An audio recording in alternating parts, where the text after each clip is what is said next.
তবে হ্যাঁ, যেহেতু পীর মুরিদের মাধ্যমে দেশে ইসলাম প্রচার হয়েছে, এর জন্য ওরিয়েন্টালিস্টরা, খ্রিস্টান ওরিয়েন্টালিস্টরা সুফিসাম নামে হাজারো ভণ্ডামি, হাজারো হাজারো বেদাতি, হাজারো সেরেকি এই সুফিসামের মধ্যে ঘটায় দিচ্ছে, এই তাসাউফের মধ্যে ঘটায় দিচ্ছে। উলুহিয়াত হুজ্জাতুল্লাহ বালেকার মধ্যে শাহ ওলিউল্লাহ মুহাদ্দিস দেবী রহমাতুল্লাহ আলী তিনি এই উলুহিয়াতের বয়ান করছেন। হাজারো মানুষ আছে যারা মনে করে এই পীরের মধ্যে, শায়েকের মধ্যে আল্লাহ ঢুকছে, উলুহিয়াত আল্লাহর যে ক্ষমতা তা এর মধ্যে আছে। যেরকম হিন্দুদের মধ্যে ঢুকছে যে আল্লাহর অনেক ক্ষমতা কালীর মধ্যে আছে, দেবীর মধ্যে আছে, রাধার মধ্যে আছে, কৃষ্ণর মধ্যে আছে, সরস্বতীর মধ্যে আছে। কাজে আমি যদি রাধা এবং কৃষ্ণকে তপস্যা করে আরাধনা করে সন্তুষ্ট করতে পারি, তাহলে আমার এই লাভ হবে, সেই লাভ হবে, সেই লাভ হবে। ঠিক ওই একই আকীদার থেকে ওরিয়েন্টালিস্টরা, খ্রিস্টান এবং শয়তানরা ঢুকাইয়া দিছে আমাদের মধ্যেও যে আল্লাহর ওলির মধ্যে এই ক্ষমতা আছে। যদি তুমি তাকে সিজদা করতে পারো, আরাধনা করতে পারো, তাকে সন্তুষ্টি করতে পারলে তোমারও এই দুনিয়ার ফায়দা হয়ে যাবে। জোরে বলেন নাউযুবিল্লাহ। ওই একই আকীদা, একই বিশ্বাস। এই জন্য দেখবেন এরা নামাজের মধ্যে নাই, রোজার মধ্যে নাই, পর্দার মধ্যে নাই। যতই আপনি বলবেন, এদের বিশ্বাসটা এমনভাবে জমছে যে আমার আমার আমার নৌকার মাঝি আমার বাবা, কাজে আমার কোনো টেনশন নাই, আমার বাবা আমাকে বায়া বায়া জান্নাতে নিয়ে যাবে। এর জন্য দেখবেন বড় বড় গরু নিয়া বাবার কাছে ঠিকই দৌড়ায়, কিন্তু মসজিদে গিয়ে আল্লাহকে সেজদা দেয় না। দেখছেন এদের অবস্থা কি? খ্রিস্টানদের আকীদা, খ্রিস্টানদের আকীদা কি জানেন? গোটা দুনিয়ার মধ্যে সবচেয়ে বেশি গুনাহ করে খ্রিস্টানরা। কারণ কি? খ্রিস্টানদের বিশ্বাস নবী ঈসা আলাইহিস সালাতু ওয়াস সালাম পুত পবিত্র রূহুল্লাহ, কালিমাতুল্লাহ। সে শুলে চড়বেন কেন?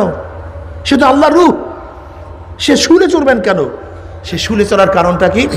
কিয়ামত পর্যন্ত যত খ্রিস্টানরা দুনিয়াতে আসবে, এদের যত গুনাহ সব অগ্রিম তিনি শুলে চড়াইয়া মাফ করে ফেলাইছেন। এখন খ্রিস্টানদের কোনো গুনাহই নাই। এখন শুধু কাজ, কি কাজ? কুরুশকে যদি চুম্বন করতে পারে, কুরুশ, দেখবেন প্রত্যেকটা খ্রিস্টানদের বুকের উপরে একটা যোগ চিহ্ন আছে। যোগ চিহ্ন ওই যে রোমের থেকে যখন খ্রিস্টান পোপ আসছিল আমাদের দেশে, আপনারা দেখছেন মালার মধ্যে বিশাল একটা এরকম যোগ চিহ্ন। এদের আকীদা বিশ্বাস, এই যোগ চিহ্নকে যদি মাঝে মাঝে চুমা করতে পারো, আর রবিবার গিয়া কোনো রকমের যদি গির্জার সামনে ঈসা ইবনে মসিহকে এবং মারিয়ামের প্রতিমের উপরে একটু শ্রদ্ধা নিবেদন করতে পারো, তাহলে তোমার যত গুনাহ করো, সুদ খাও, ঘুষ খাও, জেনা করো, মিথ্যা বলো, সব মাপ। ঠিক ওই একই বিশ্বাস থেকে আমাদের মধ্যে ঢুকাইয়া দিছে। তুই সুদ খা, টেনশন মুক্ত। ঘুষ খা, কোনো টেনশন নাই। তুই চুরি কর, কোনো টেনশন নাই। তুই জেনা কর, কোনো টেনশন নাই। তুই আওয়ামী লীগ কর, বিএনপি কর, জাতীয় পার্টি কর, জাসদ কর, বাসদ কর, দাড়ি কামা, দাড়ি সার, বড় চুল রাখ, যা মনে চাই কর। খালি আমাকে একটু মাঝে মাঝে তপস্যা করবি, নাজরানা পেশ করবি, তো সমস্ত গুনার গ্যারান্টি আমি। বাস। দেখছেন এদের ভক্তরা সব করে, সব, এমন কোনো গুনাহ নাই যা করে না। আর মাঝে মাঝে গরু নিয়ে দৌড়াদৌড়ি করে, ব্যাস ব্যাস। অথচ নবী আলাইহিস সালাতু ওয়াস সালাম কি বলেন? এ ফাতেমা, নিজেকে নিজে জাহান্নামের আগুন থেকে বাঁচাও। বুখারীর মধ্যে নেওয়া আছে, কুরাইশরা নিজেকে নিজে জাহান্নামের আগুন থেকে বাঁচাও। আর আমরা সব জিম্মা দিয়ে দিছি, ব্যাস অমুকে আমাকে মাফ করে নিয়ে যাবে। সব ভ্রান্ত আকীদা। ভাই, তুমি কি একদিনও চিন্তা করছো? রাগ করিও না। তুমি কি একদিনও চিন্তা করছো যার আশায় নামাজ ছাড়ছি, রোজা ছাড়ছি, পর্দা ছাড়ছি, খুদ ওই ব্যক্তি জান্নাতে যেতে পারবে কি পারবে না? এই চিন্তা কি একদিনও করছো? একদিনও মাথায় আনছো?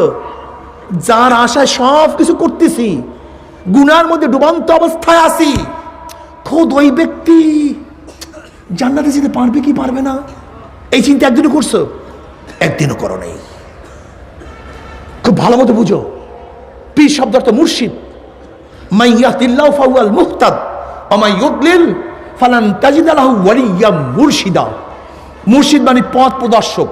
মুর্শিদ মানে, জোরে বলেন, আমার নবী মুর্শিদ হিসাবে দুনিয়াতে আসছেন।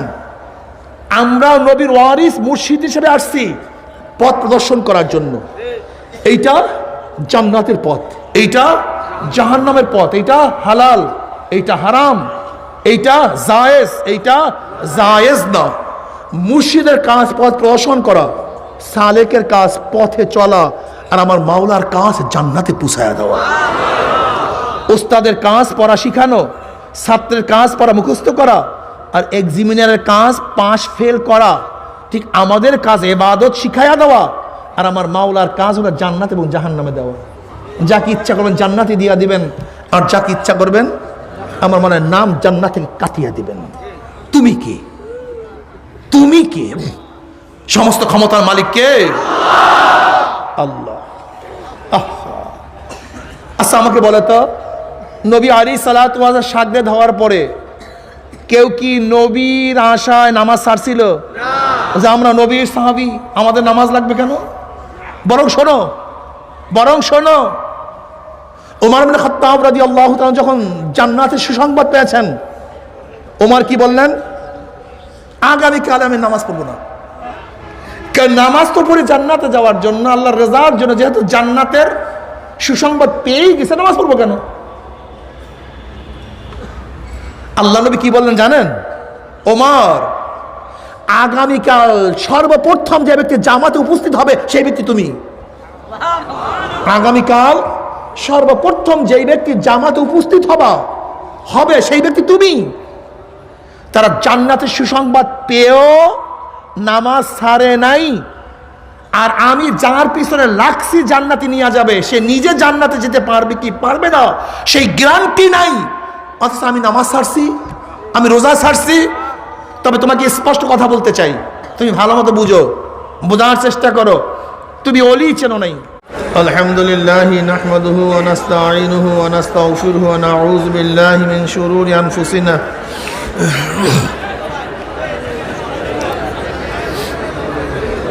মান ইয়াহদিল্লাহু ফালা মুদিল্লা লাহু ওয়া মান ইউদ্লিলহু ফালা হাদিয়া লাহু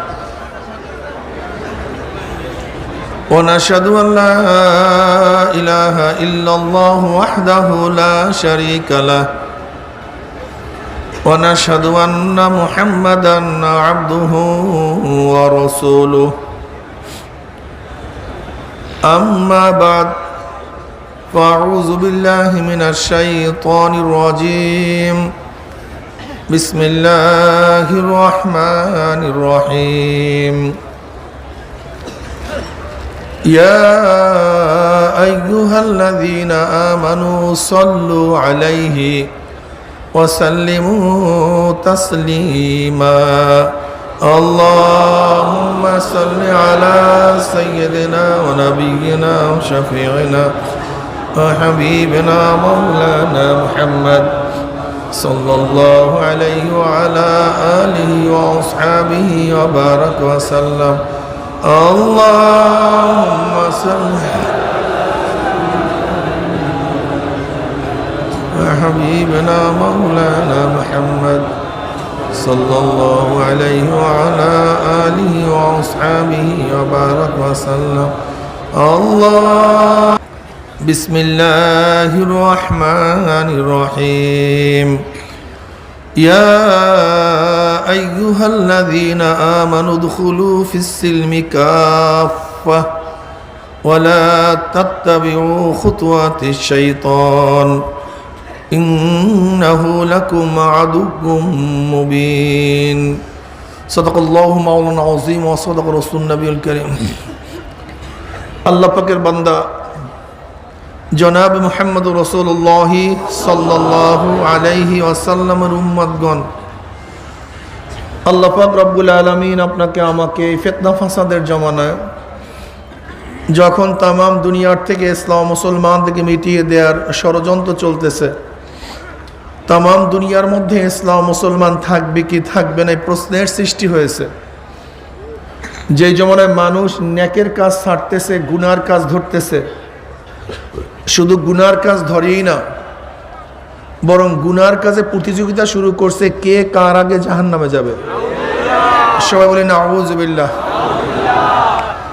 যে জমানায় মানুষ নেকের কাজে আশ্চর্য হয়, গুনার কাজে স্বাভাবিক থাকে, যে জমানায় মুসলমান ইসলামকে পছন্দ করে না, মুসলমান ইসলামকে পছন্দ করে না, বরং নামধারী মুসলমান ইসলামের সবচেয়ে বড় দুশ্মন হয়ে গেছে।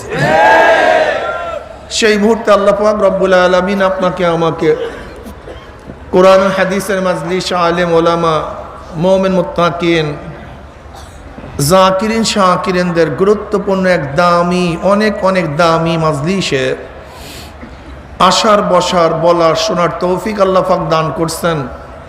শুকরিয়া তান সবাই বলে আলহামদুলিল্লাহ। এই মাজলিস অনেক গুরুত্বপূর্ণ, অনেক দামি। আপনারা অনেক দামি হওয়ার কারণে ফেরেশতাদের মাধ্যমে আল্লাহ পাক রব্বুল আলামিন গোটা এরিয়াকে ব্যারিকেড দিয়া ফেলাইছেন।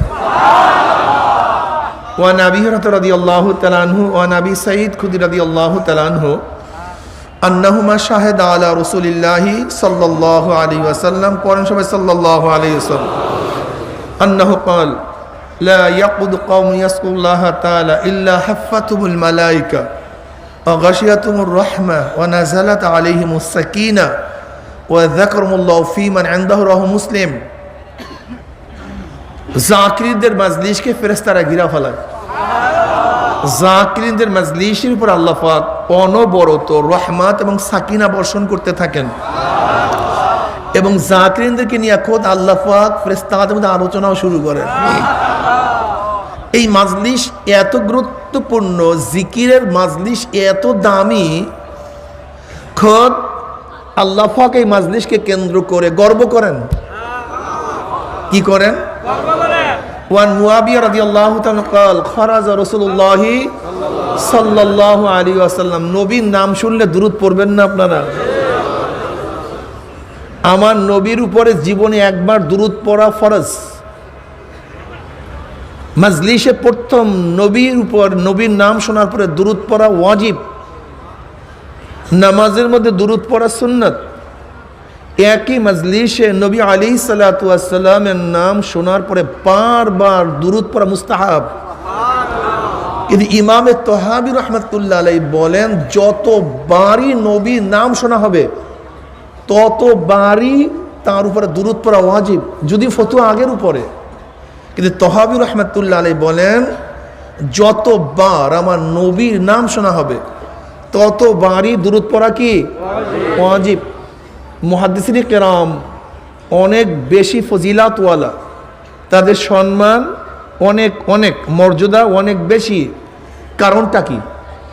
এর মধ্যে একটা কারণ, তারা সবচেয়ে বেশি দুরূদ পড়ে।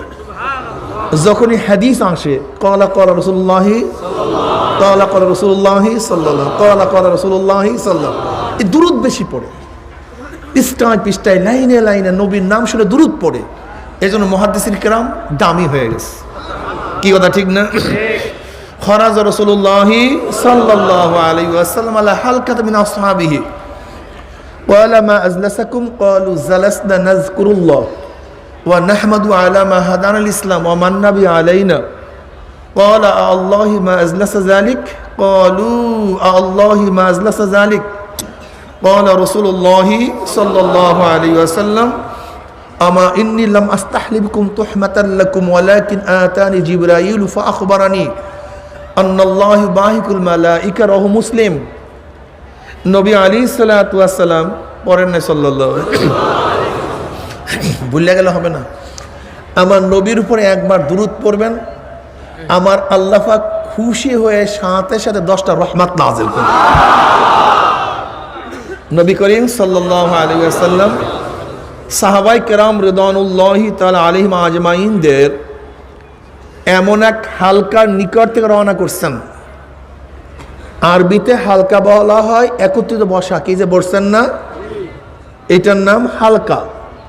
অনেকে বলে আপনারা হালকা জিকির করেন কেন, ভারী জিকির করতে পারেন না? এই গাদায় জানি না হালকা শব্দের অর্থ কি। একত্রিত বসাকে কি বলা হয়? হালকা বলা। সেই মাজলিসটা ছিল কাদের? সাহাবায়ে কেরাম রিদওয়ানুল্লাহি তাআলা আলাইহিম আজমাইনদের সবচেয়ে দামি, সবচেয়ে দামি, যাদের উপর আল্লাহ খুশি আর তারাও আল্লাহর উপর খুশি। রাদিয়াল্লাহু আনহুম ওয়া রাদু আন, আমার মাওলায় খুশি, তারাও মাওলার উপর খুশি। সাহাবাদের উপরে তানকিদ করিয়েন না, বিদ্বেষ রাখিয়েন না। অনুরোধ, যেরকম ক্যান্সারের জান মানুষকে ধ্বংস করে দেয়, ঠিক সাহাবাদের বিদ্বেষ ও মানুষের ঈমানকে ধ্বংস করে দেয়। খবরদার, এটা ক্যান্সারের জান। যেরকম শরীরের ক্যান্সার আপনাকে মৃত্যু ঘটায়, ঠিক সাহাবায়ে কেরাম রিদওয়ানুল্লাহি তাআলা আলাইহিম আজমাইনদের বিদ্বেষের ক্যান্সার আপনার ঈমানকে মৃত্যু ঘটায়। বিদ্বেষ রাখিয়েন না, অনেক দামি, অনেক গুরুত্বপূর্ণ, অনেক ত্যাগী, যাদের প্রশংসা আল্লাহ পাক করছেন, আল্লাহর রাসূল করছেন। এই মর্যাদা সম্পন্ন সাহাবায়ে কেরাম রিদওয়ানুল্লাহি তাআলা আলাইহিম আজমাইনদের মাজলিসের নিকট থেকে আল্লাহর হাবিব রওনা করলেন। নবী আলাইহিস সালাতু ওয়াস সালাম বললেন, তোমরা এখানে বসছো কেন, কি করতেছো? সাহাবারা জবাব দেন, আমরা মাওলার জিকির করতেছি এবং মাওলার প্রশংসা করতেছি। নবী আলাইহিস সালাতু কসম কাটলেন, আল্লাহর কসম, তোমরা যেই জবাব দিছো উদ্দেশ্যে বসছো। সাহাবারা কসম কাটলেন, আল্লাহর কসম, আমরা যেই জবাব দিছি উদ্দেশ্যে বসছো, অন্য কোনো উদ্দেশ্যে বসি নাই। নবী আলাইহিস সালাতু ওয়াস সালাম বললেন, হ্যাঁ আমার সাহাবারা জানো আমি কেন কসম কাটলাম? এই মাত্র আমার কাছে জিবরাইল আসছে, আমাকে খবর দেয়া গেল আল্লাহ পাক রব্বুল আলামিন তোমাদেরকে নিয়ে ফেরেশতাদের মধ্যে গর্ব করতে আসে। তা জিকিরের মাজলিস নিয়ে খোদ আল্লাহ পাক ফেরেশতাদের মধ্যে কি করেন ভাই? গর্ব করেন। এই মাজলিসকে আমি ধোলাই কারখানা বলি, জিকিরের মাজলিস ধোলাই কারখানা। এই জন্য জিকিরের মাজলিস উপস্থিত হবেন। মা মিন কওমিন ইসতিমাউ ইয়াসকুল্লাহ তাআলা লা ইউরিদুনা বিযালিকা ইল্লা ওয়াজহাহু ইল্লা নাদাহু মুনাদি মিনাস সামাই আন কুমু মাগফুরাল লাকুম ক্বাদ বুদ্দিলাস সাইয়্যাতুকুম হাসানাত। যখন আল্লাহ পাকের বান্দাবান্দি জিকিরের মাজলিস ছাড়িয়া চলিয়া যায়, আহ্বান করে একদল ফেরেশতারা আসমান থেকে ডাক দিয়ে বলে, এই জাকিরিন সুসংবাদ শোনো, আল্লাহ পাক খুশি হয়ে তোমাদের গুনাহ খাতা মাফ করে দিয়েছে। শুধু মাফ করছে তাই নয়, তোমাদের সমস্ত গুনাহকে আল্লাহ পাক নেকের দ্বারা পরিবর্তন করে দিয়েছে। এই মাজলিসের দাম আছে কি নাই? অনেক দামি। প্রথমত বয়ানের প্রথমেই আমি চরমনায় কিছু পরিচয় দিতে চাই। চরমনাইকে কেউ পছন্দ করেন, কেউ ঘৃণা করেন, কেউ পছন্দ করেন, কেউ ঘৃণা করেন। তবে হ্যাঁ, এইটাই স্বাভাবিক, এইটাই হওয়া উচিত। সবাই সবাইকে মোহাব্বত করে না, এমনকি সবাই আল্লাহর উপর ঈমান আনে নাই। আমার নবীকেও সবাই নবী মানে নাই। সমস্ত ভালো লোককে সমস্ত মানুষ প্রশংসা করে নাই। কি কথা ঠিক না? আর সেখানে চরমনাই তো কিছুই না, এটা কোনো পর্যায়ই না। একদল মানুষ মোহাব্বত করবে, একদল মানুষ ঘৃণা করবে, এটা আশ্চর্য হওয়ার কিছুই নেই, ঠিক না? তবে হ্যাঁ, অনেক সময় ভুল মেসেজের কারণে, ভুল জানার কারণে বন্ধু শত্রু হয়ে যায়, আর সঠিক মেসেজের কারণে অনেক সময় শত্রু বন্ধু হয়ে যায়। চরমনাইকে মোহাব্বত না করার অনেকগুলি কারণের মধ্যে একটা কারণ কি, তার ইল্লাল্লাহ জিকির করে। একটা কারণ কি করে ভাই? ইল্লাল্লাহ জিকির কি শুধু চরমনাইওয়ালারা করে? আহলে দেওবন্দের সমস্ত উলামায়ে কেরাম ইল্লাল্লাহ জিকির করে। যদি আপনি ঘৃণা করেন ইল্লাল্লাহর কারণে, তাহলে যারা যারা ইল্লাল্লাহ জিকির করবে সবাইকে ঘৃণা করবেন। শুধু চরমনাইকে ঘৃণা করবেন কেন? এর কারণটা কি? চরমনাইওয়ালা জোরে জিকির করে, জোরে জিকির করে, এর জন্য। আচ্ছা আমাকে বলেন তো, জলি জিকির করে না কে? এই যত বক্তা আছে বলে জোরে বলেন সুবহানাল্লাহ। কি বলে কি বলে না? সুবহানাল্লাহ এটা কি? এই যে বলেন জোরে বলেন, এটা আস্তে হইলো না জোরে হইলো? একসাথে হইলো না একা একা হইলো? একত্রিত হইলো। এই জোরে সবাই বলেন সুবহানাল্লাহ। এইটার নাম তো হালকা, এইটার নাম তো জলি, এইটার নাম তো একই সুরে, এইটার নাম তো একত্রিত হয়ে। কি কথা ঠিক না? যদি জোরে জিকির করলে চরমনাইওয়ালা দোষী হয়, তাহলে আমাকে দেখিয়ে দেন এমন কোন মাজলিস আছে যে মাজলিসের মধ্যে সুবহানাল্লাহ আল্লাহু আকবার জোরে হয় না? এরকম মাজলিস আমাকে দেখায় দেন তো। কাদের মাজলিস? সেই মাজলিসটা আমাকে দেখায় দেন তো যেখানে আল্লাহর নাম জোরে হয় না, সুবহানাল্লাহ জোরে বলে না। অথচ দেখা যায় সবাই তো বলি জোরে, লেকিন দোষ শুধু চরমনাই। কি কথা ঠিক না? এরপরে আসেন এদের উপর একটা ইলজাম কি, এরা রাজনীতি করে কেন? এরা কি করে কেন? রাজনীতি করে কেন? ভাই রাজনীতি কি শুধু আমরা একারা করি? অন্য কেউ করে না? আমরা তো রাজনীতি করি, আমরা ইবাদত করি। আমরা কি করি ভাই? এর জন্যই তো অনেকে অনেক কিছু করতে পারলেও আমরা করতে পারি না। অনেকে রাজনীতির নামে অনেক কিছু করতে পারলেও আমরা করতে পারি না। এর কারণটা কি? আমরা তো রাজনীতি করি না, আমরা করি ইবাদত। কি কথা ঠিক না? রাজনীতি করি কেন? রাজনীতি করি কেন? কারণটা কি? দেখেন, উলামায়ে হিন্দ কা শানদার মাঝি, উলামায়ে হিন্দ কা শানদার মাঝি মুসান্নিফ তার কিতাবের মধ্যে উলামায়ে হিন্দের বহুত আওসাফ, গুণ, বহুত কিছু মুজাকারা করছেন, আলোচনা করছেন এই কিতাবের মধ্যে।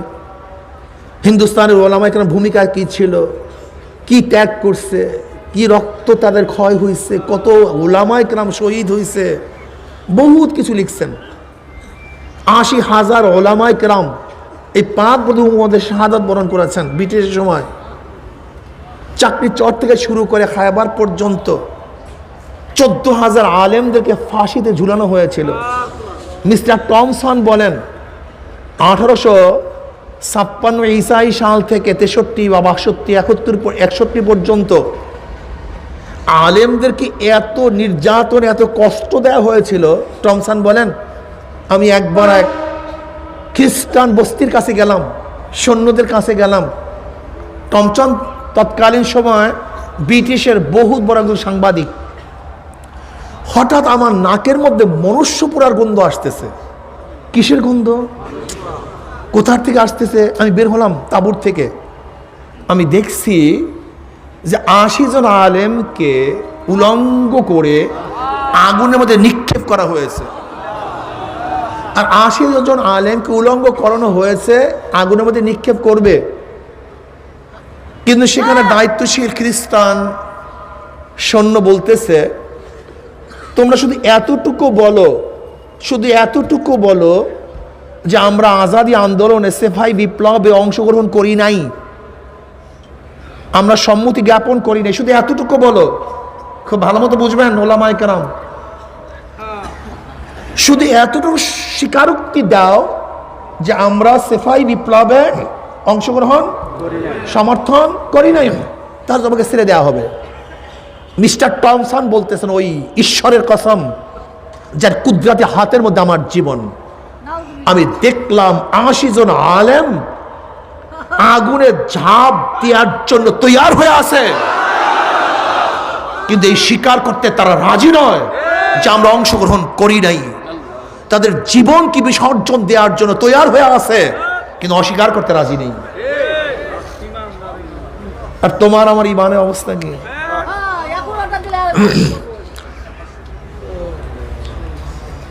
কথা বলবেন না, চুপচাপ থাকবেন। আমি কথাটা বুঝাতে পারছি? আজকে আমাদের ইমানের অবস্থাটা কি? আমরা কি করতেছি? তোমার আমার ইমানের অবস্থাটা কি? আব্দুল্লাহ ইবনে হুযায়ফা রাদিয়াল্লাহু তাআলা আনহু, হেরাকাল বিভিন্ন নামে বলতেন, বিভিন্ন ইবারত আছে। রোমের সম্রাট, সে আহলি কিতাব ছিল। নবী আলাইহিস সালাতু ওয়াস সালামের পরিচয় জানা ছিল এবং তার সাহাবায়ে কেরাম রিদওয়ানুল্লাহি তাআলা আলাইহিম আজমাইনদের গুণ সম্পর্কে সে ভালো মতো জানতো। মানে আগেকার কিতাবে আমার নবীর যেরকম পরিচয় দেওয়া হয়েছে, তার সাথীদেরও এইভাবেই পরিচয় দেওয়া হয়েছিল।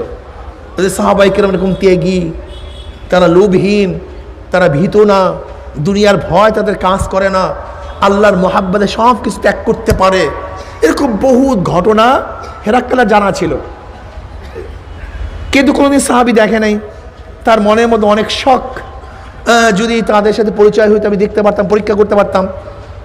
এই জন্য গভর্নরদেরকে আগেই সে বলছে যে নবী মুহাম্মদ আলাইহিস সালাতু ওয়াস সালামের কোনো সাহাবী যদি তুমি পাও তা আমার কাছে পাঠিয়ে দিও, আমি একটু পরীক্ষা করব। যখনই আব্দুল্লাহ ইবনে হুযায়ফা রাদিয়াল্লাহু তাআলা রুমের মধ্যে ঢুকছেন, তেনাদের সাথীকে নিয়ে অমনি অ্যারেস্ট করে হেরাক্লিয়াসের কাছে প্রেরণ করা হয়েছে। রোম কি, পারস্য কি, এ সম্পর্কে সামান্য আপনাদের ধারণা থাকতে হবে। বর্তমান দুনিয়ার মধ্যে দুইটা পরাশক্তি, আমেরিকা এবং রাশিয়া। রাশিয়াকে পরাস্ত করে এখন সুপার পাওয়ার আমেরিকা। এখন অন্য রকম হচ্ছে, সেটা ভিন্ন কথা। তৎকালীন জমানায় গোটা দুনিয়ার মধ্যে দুইটা পরাশক্তি ছিল, একটা রোম আর একটা পারস্য। পারস্যকে পরাজিত করে একমাত্র সুপার পাওয়ার রোম। সেই রোমের সম্রাট হেরাক্কাল, তার দরবারে কেউ ঢুকতে গেলে মাথা নত করে ঢুকতে হইতো, উঁচা করে ঢুকা যেত না। গেট এইভাবেই করা। হযরত আব্দুল্লাহ ইবনে হুযায়ফা রাদিয়াল্লাহু তাআলা গেটের মধ্যে ঢুকবেন, অবনত মস্তকে ঢুকতে হবে। কিন্তু মুসলমান মোমেন আল্লাহ ব্যতীত কাউর কাছে মাথা নত করে না। এটা সম্ভব না, কাউর কাছে মাথা নত মুসলমান করতে পারে না। অথচ আজকে দেখা যায় আমরা, আল্লাহ আমাদের সবাইকে মাফ করুক, এইটা আমাদের ভুল বুঝার কারণে আমরা মানুষের সামনে মাথা নত করি, আমরা কবরের সামনে মাথা নত করি, ব্যক্তির সামনে মাথা নত করি, সিজদা দেই। এটা ঠিক না বাবা, এটা ভুল, গলত। আব্দুল্লাহ ইবনে হুযায়ফা রাদিয়াল্লাহু তাআলা আনহু চিন্তা করছেন, ও কোনো মানুষের সামনে তো মুসলমান মাথা নত করতে পারে না, কিন্তু ঢুকতেও হবে, ঢুকবো কিভাবে? উনি নতুন একটা পদ্ধতি আবিষ্কার করলেন। আগে মাথা ঢুকাবো না, আগে পাও ঢুকাবো। আগে, এরপরে এরকম পাও আস্তে সামনে দিয়া মাথা পিছনে রেখে ঢোকা শুরু করছে। হেরাক্লিয়াসের ভাই গরম হয়ে গেছে, এত বড় সাহস! রোম সম্রাটের সামনে আগে পাও দিবে। পারবেন আপনারা কেউ বর্তমান এমপিদের সামনে পাও আগে বাড়াতে? পারবেন মন্ত্রীদের সামনে পাও বাড়াতে? আজকে পারবেন প্রাইম মিনিস্টারের সামনে পাও বাড়াতে? হ্যাঁ, এত সহজ? খুব কঠিন অবস্থা। গরম হয়ে গেছে পরিষদ। আবার কে? কারণ শরীরের মধ্যে যে কাপড়ে কবে ধুইছে খবর নেই, কাপড়ের রং সং নেই। একটা কাপড় বা কারোর গায়ে দুইটা কাপড়ের বেশি নেই, একটা পরনে একটা গায়ে, ব্যাস ময়লা। চুলগুলি এলোমেলো, শরীরের মধ্যে রৌনক নাই, না খেতে খেতে শুকায় গেছে, ব্যাস এরকম পরিপাটি চেহারা না, চুল আঁচড়ানো না, এই দাড়িগুলিও তো কোকড়ায় গেছে, জামা কাপড়গুলি ময়লা। এরকম এক বেদুইন রোম সম্রাটের সামনে আগে পাও দিয়ে ঢুকবে, এই চিন্তাই কেউ করতে পারে না কোনোদিন। এ ফার্স্ট, এ মানজারি ফার্স্ট, এই দৃশ্য ফার্স্ট রোমের মধ্যে। কিন্তু মুসলমানের অন্তরের মধ্যে বরক্ত কার? এর জন্য অন্য সব বরক্ত বের হয়ে গেছে। একজন কি বড় মনে করে মুসলমান, সে কে? এর জন্য মুসলমান মাঝে মাঝে হুঙ্কার দেয়, আল্লাহু আকবার। বড় কে? জোরে বলে আল্লাহু আকবার। এই বরক্ত আল্লাহর বরক্ত এবং আজমত, আল্লাহর বরক্ত এবং আজমত কলবের মধ্যে বসাও। মনে রাখতে হবে, আল্লাহর বরক্ত যদি কলবের মধ্যে না বসাও, তাই শয়তান হাজারো বরক্ত তোমার কলবের মধ্যে সৃষ্টি করে দিবে। কি কথা ঠিক না? এর জন্য মাঝে মাঝে ধরিয়ে দিও, আল্লাহু আকবার, নারায়ে তাকবীর। আল্লাহর বরকত আজমত অন্তরের মধ্যে ভালো মতো গেঁথে দাও। অন্যকার বরকত মুমিনের অন্তরে থাকতে পারে না। বসাও, আল্লাহ বাস। কিন্তু হেরাক্লিয়াস চিন্তা করতেছে, গরম হয়ে লাভ নেই, পরীক্ষা করার জন্য আনছি, যদি মেরে ফেলি তাহলে তো পরীক্ষা হবে না, লাভটা কি? কি লাভ? থাম, কেউ কিছু বলিও না, ওকে আসতে দাও। ভয়হীন ভীতিহীন ঢুকে গেছে, দেখে যে সিংহাসনের পাশেই একটা সিট খালি। আব্দুল্লাহ ইবনে হুযায়ফা রাদিয়াল্লাহু তাআলা আনহু চিন্তা ভাবনা করেন নাই, সোজা সুজি হেরাক্লিয়াসের পাশে বসে গেছে। মোমেন, মোমেন জিন্দা, ওরা সব মুর্দা। মাসালুল লাযী ইয়াযকুরু রাব্বাহু ওয়াল্লাযী লা ইয়াযকুরু রাব্বাহু মাসালুল হাইয়্যি ওয়াল মাইয়্যিত। যারা জিকির করে তারা জিন্দা, আর যারা জিকির করে না ওরা মুর্দা। কি কথা ঠিক না? উলাইকা কাল আনআমি বাল হুম আদাল উলাইকা হুম গাফিলুন। যারা দিনদার না, নেককার না, ওরা সব জানোয়ারের দল। ওদের কিসের ভয়? কুকুর দেখলে কি আমরা খুব শ্রদ্ধা সম্মান করি নাকি? হ্যাঁ, শুয়ার দেখলে কোনো শ্রদ্ধা সম্মান করি নাকি? গরু দেখলে শ্রদ্ধা সম্মান কেউ করে? আল্লাহ কি কয়? এগুলো কুত্তা শিয়াল শুয়ারের উলাইকুম শাররুল বারিয়া। কুত্তা শিয়াল শুয়ারের চেয়েও খারাপ। ঈমান আছে? ঈমানকে মজবুত করো। যারা আল্লাহকে মানে না, আল্লাহর সাথে গাদ্দারি করে, নেমখারামি করে, আল্লাহ সব কিছু ভোগ করে, যারা আল্লাহর হুকুম মানে না, ওই গাদ্দারদের সাথে মুমিনের কোনো সম্পর্ক থাকতে পারে না। গাদ্দারের গোষ্ঠী, মুনাফিকের গোষ্ঠী সব আমার মাওলার জিনিস ভোগ করি, আমার মাওলার হুকুম মানবে না, বড় গাদ্দার। এর সাথে কোনো সম্পর্ক আমাদের নেই। কি কথা ঠিক আছে না ভাই? আব্দুল্লাহ হুযায়ফা রাদিয়াল্লাহু তাআলা একেবারে বসে গেলেন, চিন্তা নাই, ভাবনা নাই। হেরাক্লিয়াসের ভাই তলোয়ার উন্মোচন করছেন, কতল করবে। কাল থামো, কতল করিও না, পরীক্ষা হবে না, দেখি কি কয়। এবার আব্দুল্লাহ ইবনে হুযায়ফা রাদিয়াল্লাহু তাআলা আনহুকে পরীক্ষা করা শুরু হয়ে গেছে। কি? লোভ দিয়ে। কি লোভ? ক্ষমতার লোভ। আব্দুল্লাহ শোন, আমার বাসায় অর্ধেক তোকে দিয়ে দেব, অর্ধেক, কিন্তু শুধু একটু শর্ত। তাহলে কি? তোমার ইমানটা ছাড়তে হবে। ইমান যদি ছেড়ে দাও তাহলে রোমের অর্ধেক বাসায় তোমার। আর এর পরের তো খবর আসতেছে, শুধু শর্ত ইমান ছেড়ে দাও। হ্যাঁ, আব্দুল্লাহ ইবনে হুযায়ফা রাদিয়াল্লাহু বললেন, হেরাক্কাল, রোমের অর্ধেক বাদশাহী কেন, গোটা দুনিয়ার বাদশাহী যদি আমাকে দিয়ে দেওয়া হয়, গোটা দুনিয়ার বাদশাহীর মধ্যে লাথি মারবো, কিন্তু আমি ঈমান ছাড়বো না। কি করবো তোমরা বলো তো? আমি কি করব? এরকম হোক যদি আমাকে দেয়া হয়, যে চিটাগাংয়ের মেয়র বানিয়ে দেওয়া হবে, এখানে এমপি বানিয়ে দেওয়া হবে, আমাকে প্রাইম মিনিস্টার বানিয়ে দেওয়া হবে, তা আমার অবস্থাটা কি হবে? আপনি তো বলবেন ভাই ওখানে গেলে অনেক কিছু করতে পারবো, ইসলামের খেদমত করতে পারবো, শুধু নীতি এবং আদর্শ বিসর্জন দিতে হবে, পরে কিছু দেখা যাবে, আছে ক্ষমতায় জায়গা নেই, আবার তওবা করব। এই ফতুয়া ঘোরাফেরা শুরু হয়ে যায়, তো কথা ঠিক না? এবার দেখেন, আমিনু কামা আমানান নাস। আমি এই ঘটনা বলার উদ্দেশ্য, হাদিস বয়ান করার উদ্দেশ্য হলো এখান থেকে আমাদের ঈমানকে টালি দিতে হবে, যে আমাদের ঈমানের অবস্থাটা কি। এর জন্য আমি বয়ান করতেছি, আমি নিজের জন্য বয়ান করতেছি। ওয়াযাক্কির ফাইন্না যিকরা তানফাউল মুমিনিন। এই সমস্ত মুযাকরার দ্বারা, আলোচনার দ্বারা ঈমান বৃদ্ধি পায়, ঈমান মজবুত হয়। কি কথা ঠিক না? এবার হেরাক্কাল বলতেছে, না এটার তো ক্ষমতার লোভে কাজ হবে না। এবার আর এক চিজ, মহিলা, কেন গোটা দুনিয়ার মধ্যে ধ্বংস করার জন্য আজও হাতিয়ার হিসেবে ব্যবহার করতেছে দুইটা জিনিস, ক্ষমতার লোভ, নারীর লোভ। কি কথা ঠিক না? ক্ষমতার লোভ, নারীর লোভ মারাত্মক।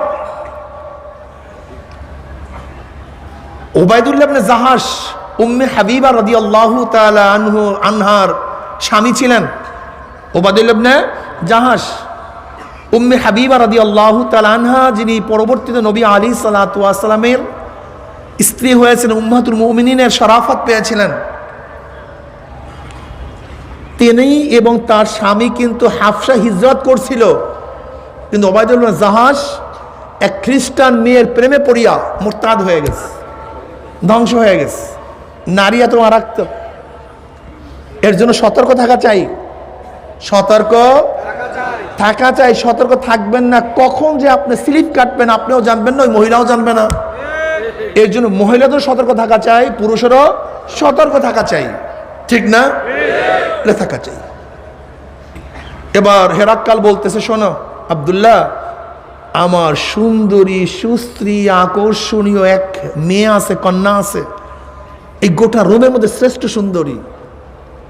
আমি তাকে তোমার কাছে বিবাহ দিতে চাই, আর অর্ধেক বাদশাহী এখন দেব, আর আমি মারা গেলে আমার কোনো সন্তান নাই। গোটা রোমের বাদশাহ তুমি, আর সবচেয়ে সুন্দরী মেয়েও তুমি পেলা। কি কথা বলেন? আপনারা জানেন ইমানের কত নাম? এই ইমানের কত দাম? এই ইমান অনেক দামি, অনেক অনেক মূল্যবান। এর জন্য ব্রিটিশ, আমেরিকা, গোটা পাশ্চাত্যরা হাজার হাজার লক্ষ লক্ষ কোটি কোটি টাকা খরচ করে এনজিওর মাধ্যমে। এনজিওর মাধ্যমে দেশে সাহায্য করার জন্য আসে না, আপনার এবং আমার ইমান কেনার জন্য আসছে। ওই দামি জিনিস এখানে আছে, এই ইমান কেনার জন্য আসছে, সাহায্য করার জন্য আসে নাই। যদি সাহায্য করার জন্যই আসবে, তাই পুরুষের সাহায্যের প্রয়োজন, মহিলাদের সাহায্যের প্রয়োজন, তাই শুধু মহিলাদেরকে সাহায্য করে কেন, পুরুষকে করে না কেন? উদ্দেশ্য সাহায্য না, উদ্দেশ্য ইমান ক্রয় করা। কি কথা ঠিক না? বিভিন্ন স্লোগান দেয়, মহিলাদের স্বাধীনতা, সম অধিকার। এর চেয়ে বড় বোকার গোটা দুনিয়াতে থাকতে পারে? সমান অধিকার দেবেন কিভাবে? আমার মাও মহিলা, আমার স্ত্রীও মহিলা, আমার মেয়েও মহিলা, আমার বোনও মহিলা, আমার ফুফিও মহিলা, আমার খালাও মহিলা। সমান অধিকার দেন তো, পারবেন দিতে? সবাই তো মহিলা। বরং স্লোগান হবে ন্যায্য অধিকার। বলেন কি? ন্যায্য অধিকার, সম অধিকার নয়, ন্যায্য অধিকার। আমরা মহিলাদেরকে ন্যায্য অধিকার দিতে চাই, সম অধিকার দিতে চাই না, সম্ভব না। কি কথা ঠিক না? বাস হুযায়ফা, আব্দুল্লাহ ইবনে হুযায়ফা, তুমি যদি আমার মেয়েকে বিবাহ করো, তাহলে গোটা রাজ্যের মালিক তুমি হয়ে যাবা, আর পরমা সুন্দরী তোমার স্ত্রী হয়ে যাবে। শুধু শর্ত, জোরে বলেন। এবার আব্দুল্লাহ ইবনে হুযায়ফা কি বলতেছে? শোনো হে রাক্কাল, তোমার একটা মেয়ে সুন্দরী কেন, এরকম লক্ষ লক্ষ সুন্দরী মেয়েও যদি আমার পার কাছে দেওয়া হয়, সমস্ত সুন্দরীকে লাঠি মারবো, কিন্তু ইমান ছাড়বো না, ইমান ছাড়বো না। এবার হেকলা চিন্তা করতেছে, না একে লোভে কাজ হবে না, ভয় দেখাও, জেলখানা আবদ্ধ করো, ঢুকাইয়া দাও জেলখানায়। এবার ডাক্তারকে বলতেছে, ডাক্তার সাহেব ওই সময় একে খানার ব্যবস্থা করবেন, যখন আর খানা না দিলে মারা যাবে, তখন আমাকে বলবেন, আমি বলবো কি খানা দিতে হবে। অ্যারেস্ট করা হয়েছে আব্দুল্লাহ ইবনে হুযায়ফা এবং তার দলবল সব জেলখানার মধ্যে। এবার ডাক্তার সে বলতেছে কয়েকদিন পরে, এখন খানা না দিলে সে বাঁচবে না, মারা যাবে। যান, পানির পরিবর্তে তাকে শরাব দেন এবং খাদ্যের পরিবর্তে তাকে শুকারের গোশত দেন, যান। বাস দুই খাদ্য, অনেকদিন খায় নাই, ক্ষুধার্থ, খানার সামনে খাবে। হঠাৎ জেলার বলতেছে, শোনো কি খাদ্য তুমি জানো? বলে না। বলে পানির পরিবর্তে শরাব আর খাবারের পরিবর্তে শুয়ারের গোশ, এর বাহিরে কোনো খাদ্য বরাদ্দ নেই, খাইলে খাও, না খাইলে মরো। এবার আমি কি করতাম? ফতুয়া শুরু করতাম, মরার সময় এতটুক খাওয়া জায়েজ, তো অতটুক খাওয়া জায়েজ, বাঁচার জন্য জায়েজ, অমুকের জন্য জায়েজ। ইমানকে গোপন করিয়া মনের মধ্যে ইমান যদি থাকে, প্রকাশ না করলে ইমান যায় না। কত যে ফতুয়া, এদিকে ঘুরাইতাম, সেদিকে ঘুরাইতাম, সেদিকে ঘুরাইতাম। কি কথা ঠিক না? কিন্তু সাহাবারা তো এই ফতুয়া জানতেন না। এরা বিশ্ব জয় করছে কেন? এরা বিশ্ব জয় করছে কেন? এদের কথায় পাহাড়ের জঙ্গলের বাঘ সিংহ পালায়া গেছে কেন? সাদ বিন আবি ওয়াক্কাস রাদিয়াল্লাহু তাআলা আনহু আফ্রিকার জঙ্গলে বক্তৃতা করছেন, বক্তৃতা শেষ হইতে দেরি, বাঘ বাঘের দিকে চলিয়া গেছে, সিংহ যেই দিকে ফিরা ছিল সেই দিকে দৌড় মারছে, এমনকি সাপগুলি গর্ত ছাড়িয়া পাহাড় ছাড়িয়া পালায়া গেছে, পিপিলিকা পর্যন্ত সেই পাহাড়ের মধ্যে ছিল না। জানোয়ারের দেশে বক্তৃতা করছে সাহাবী ওমর বিন খাত্তাব রাদিয়াল্লাহু তাআলা আনহু মদিনায় বৈশা বলছে, ইয়া সারিয়াতুল জাবাল, এ সারিয়া, পাহাড়ের দিকে তাকাও। আওয়াজ দিছে মদিনায়, সিরিয়ায় নিয়ে বাতাস পুছায়া দিছে যে ওমর বিন খাত্তাব তোমাকে মেসেজ দিছে, শোনো সেই মেসেজ। ইসলাম মুসলমান এই সাহাবী ওমর বিন খাত্তাব রাদিয়াল্লাহু তাআলা আনহু নীল নদীর মধ্যে চিঠি ফালাইছেন, পানির কাছে চিঠি লেখছেন। চিঠি পড়তে দেরি, কিন্তু নীল নদের মধ্যে জোয়ার সৃষ্টি হইতে দেরি হয় নাই। আজকে আমাদের অবস্থা এরকম কেন? এর কারণ কোথায়? আজকে ইখতিলাফ নিয়ে ব্যস্ত, ইমানের খবর নেই। হাজারো মানুষ আজকে আসি, এই যে লামুজাহাবি তথাকথিত আহলে হাদিসকে রাগ করিয়েন না, এদের মূল টার্গেট হলো মুসলমানদের মধ্যে সঞ্চয় সৃষ্টি করা, সন্দেহ সৃষ্টি করা, মূল টার্গেট, আর কিচ্ছু না। মূল টার্গেট, আমি নামাজ পড়ি হয় কি হয় না, আমি রোজা রাখি হয় কি হয় না, মাযহাব মানে শিরক কি শিরক না, তো এটা কি করব, বাস ধাঁধা, বাস লাগো ধাঁধা সৃষ্টি করে দেওয়া।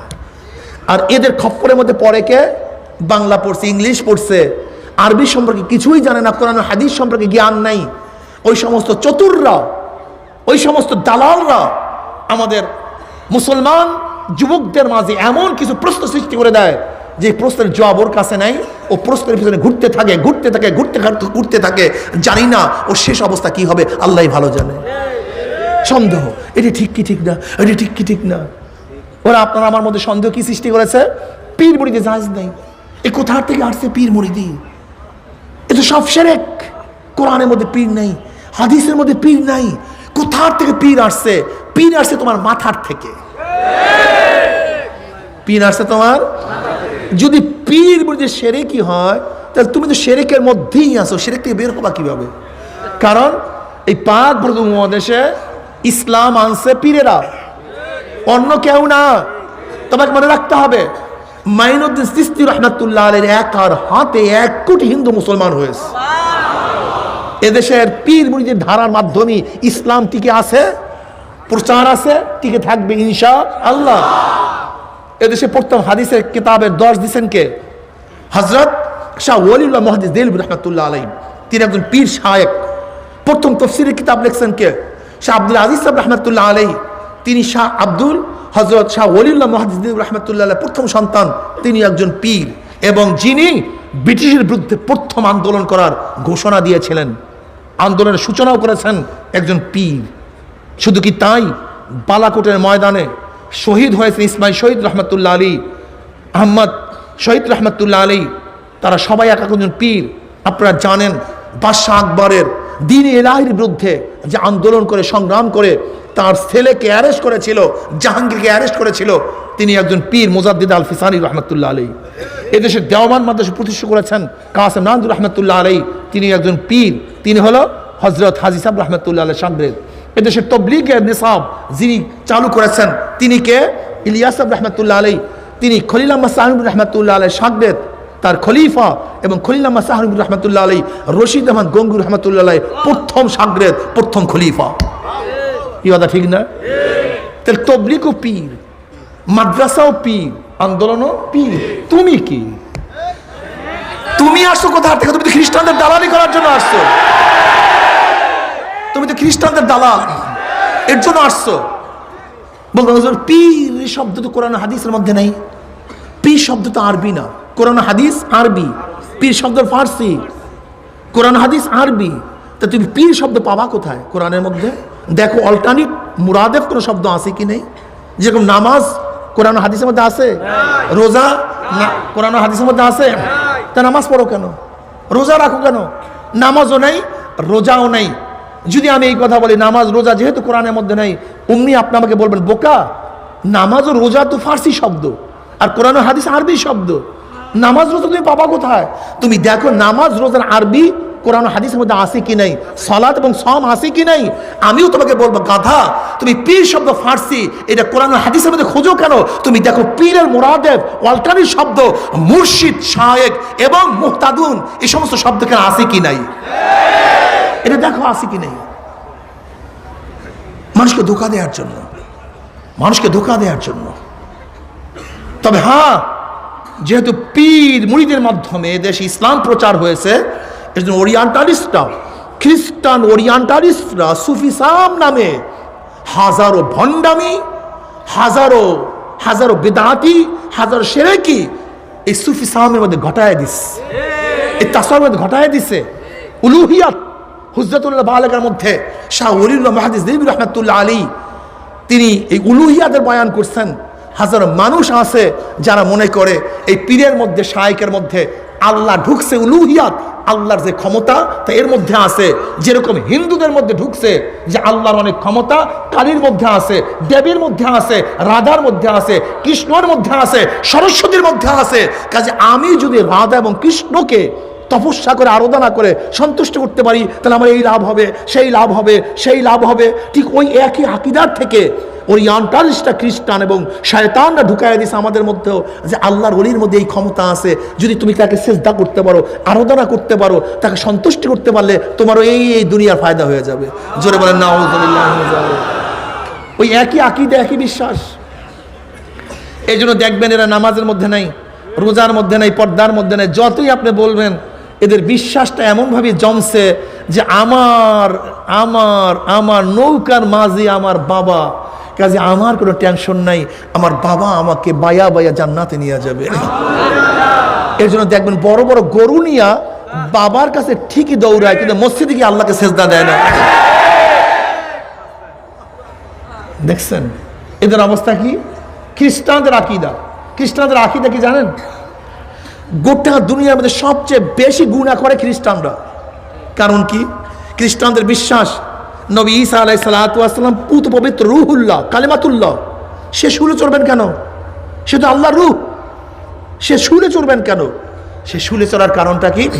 কিয়ামত পর্যন্ত যত খ্রিস্টানরা দুনিয়াতে আসবে, এদের যত গুনাহ সব অগ্রিম তিনি শুলে চড়াইয়া মাফ করে ফেলাইছেন। এখন খ্রিস্টানদের কোনো গুনাহই নেই। এখন শুধু কাজ কি? কাজ। কুরুশকে যদি চুম্বন করতে পারে, কুরুশ, দেখবেন প্রত্যেকটা খ্রিস্টানদের বুকের উপরে একটা যোগ চিহ্ন আছে। যোগ চিহ্ন ওই যে রোমের থেকে যখন খ্রিস্টান পোপ আসছিল আমাদের দেশে, আপনারা দেখছেন মালার মধ্যে বিশাল একটা এরকম যোগ চিহ্ন। এদের আকীদা বিশ্বাস, এই যোগ চিহ্নকে যদি মাঝে মাঝে চুমা করতে পারো, আর রবিবার গিয়া কোনো রকমের যদি গির্জার সামনে ঈসা ইবনে মসিহকে এবং মারিয়ামের প্রতিমের উপরে একটু শ্রদ্ধা নিবেদন করতে পারো, তাহলে তোমার যত গুনাহ করো, সুদ খাও, ঘুষ খাও, জেনা করো, মিথ্যা বলো, সব মাপ। ঠিক ওই একই বিশ্বাস থেকে আমাদের মধ্যে ঢুকাইয়া দিছে। তুই সুদ খা, টেনশন মুক্ত। ঘুষ খা, কোনো টেনশন নাই। তুই চুরি কর, কোনো টেনশন নাই। তুই জেনা কর, কোনো টেনশন নাই। তুই আওয়ামী লীগ কর, বিএনপি কর, জাতীয় পার্টি কর, জাসদ কর, বাসদ কর, দাড়ি কামা, দাড়ি সার, বড় চুল রাখ, যা মনে চাই কর। খালি আমাকে একটু মাঝে মাঝে তপস্যা করবি, নাজরানা পেশ করবি, তো সমস্ত গুনার গ্যারান্টি আমি। বাস। দেখছেন এদের ভক্তরা সব করে, সব, এমন কোনো গুনাহ নাই যা করে না। আর মাঝে মাঝে গরু নিয়ে দৌড়াদৌড়ি করে, ব্যাস ব্যাস। অথচ নবী আলাইহিস সালাতু ওয়াস সালাম কি বলেন? এ ফাতেমা, নিজেকে নিজে জাহান্নামের আগুন থেকে বাঁচাও। বুখারীর মধ্যে রওয়ায়াত আছে, কুরাইশরা নিজেকে নিজে জাহান্নামের আগুন থেকে বাঁচাও। আর আমরা সব জিম্মা দিয়ে দিছি, ব্যাস অমুকে আমাকে মাফ করে নিয়ে যাবে। সব ভ্রান্ত আকীদা। ভাই, তুমি কি একদিনও চিন্তা করছো? রাগ করিও না। তুমি কি একদিনও চিন্তা করছো যার আশায় নামাজ ছাড়ছি, রোজা ছাড়ছি, পর্দা ছাড়ছি, খুদ ওই ব্যক্তি জান্নাতে যেতে পারবে কি পারবে না? এই চিন্তা কি একদিনও করছো? একদিনও মাথায় আনছো? যার আশায় সব কিছু করতেছি, গুনার মধ্যে ডুবান্ত অবস্থায় আছি, খুদ ওই ব্যক্তি জান্নাতে যেতে পারবে কি পারবে না? এই চিন্তা একদিনও করছো? একদিনও করো নাই। খুব ভালো মতো বুঝো, পীর শব্দ অর্থ মুর্শিদ। মান ইয়াহদিল্লাহু ফাহুয়াল মুহতাদ ওয়া মান ইউদ্লিল ফালান তাজিদ লাহু ওয়ালিয়্যা মুরশিদা। মুর্শিদ মানে পথ প্রদর্শক। মুর্শিদ মানে, জোরে বলেন, আমার নবী মুর্শিদ হিসাবে দুনিয়াতে আসছেন। আমরাও নবীর ওয়ারিস মুর্শিদ হিসাবে আসছি পথ প্রদর্শন করার জন্য। এইটা জান্নাতের পথ, এইটা জাহান্নামের পথ, এইটা হালাল, এইটা হারাম, এইটা জায়েজ, এইটা জায়েজ না। মুর্শিদের কাজ পথ প্রদর্শন করা, সালেকের কাজ পথে চলা, আর আমার মাওলার কাজ জান্নাতে পৌঁছায়া দেওয়া। ওস্তাদের কাজ পড়া শিখানো, ছাত্রের কাজ পড়া মুখস্থ করা, আর এক্সামিনারের কাজ পাস ফেল করা। ঠিক আমাদের কাজ ইবাদত শিখাইয়া দেওয়া, আর আমার মাওলার কাজ হলো জান্নাত এবং জাহান্নামে দেওয়া। যাকে ইচ্ছা করবেন জান্নাতে দিয়া দিবেন, আর যাকে ইচ্ছা করবেন আমার মনে হয় নাম জান্নাত থেকে কাটিয়ে দিবেন। তুমি কি, তুমি কি? সমস্ত ক্ষমতার মালিক কে? আল্লাহ। আচ্ছা আমাকে বলে তো, নবী আলাইহিস সালাতু ওয়াস সালাম শাগরেদ হওয়ার পরে কেউ কি নবীর আশায় নামাজ ছাড়ছিল? যে আমরা নবীর সাহাবী, আমাদের নামাজ লাগবে কেন? বরং শোনো, বরং শোনো, ওমর ইবনে খাত্তাব রাদিয়াল্লাহু তাআলা যখন জান্নাতের সুসংবাদ পেয়েছেন, ওমর কি বললেন? আগামীকাল আমি নামাজ পড়বো না। কারণ নামাজ তো পড়ে জান্নাতে যাওয়ার জন্য, আল্লাহর রেজার জন্য, যেহেতু জান্নাতের সুসংবাদ পেয়েই গেছে, নামাজ পড়বো কেন? আল্লাহ নবী কি বললেন জানেন? ওমর, আগামীকাল সর্বপ্রথম যে ব্যক্তি জামাতে উপস্থিত হবে সেই ব্যক্তি তুমি। আগামীকাল সর্বপ্রথম যেই ব্যক্তি জামাতে উপস্থিত হবে সেই ব্যক্তি তুমি। তারা জান্নাতের সুসংবাদ পেয়েও নামাজ ছাড়ে নাই। আর আমি যার পিছনে লাগছি জান্নাতে নিয়ে যাবে, সে নিজে জান্নাতে যেতে পারবে কি পারবে না সেই গ্যারান্টি নাই। অথচ আমি নামাজ ছাড়ছি, আমি রোজা ছাড়ছি। তবে তোমাকে স্পষ্ট কথা বলতে চাই, তুমি ভালো মতো বুঝো, বোঝার চেষ্টা করো। তুমি অলি চেনো নাই, তুমি অলি চিনতে ভুল করছো। অলি চিনতে আল্লাহ পাক কালামে পাকের মধ্যে ফরমান, আলা ইন্না আউলিয়া আল্লাহি লা খাউফুন আলাইহিম ওয়া লা হুম ইয়াহজানুন আল্লাযীনা আমানু ওয়া কানু ইয়াত্তাকুন লাহুমুল বুশরা ফিল হায়াতিদ দুনিয়া ওয়া ফিল আখিরাহ। গোটা দুনিয়া আমার শোন, যারা আমার অলি, অলির বহু বছর আউলিয়া, যারা আমার বন্ধু, তাদের ভয় নাই, চিন্তা নাই। ভয় নাই, চিন্তা নাই। অলি কারা? অলি কারা?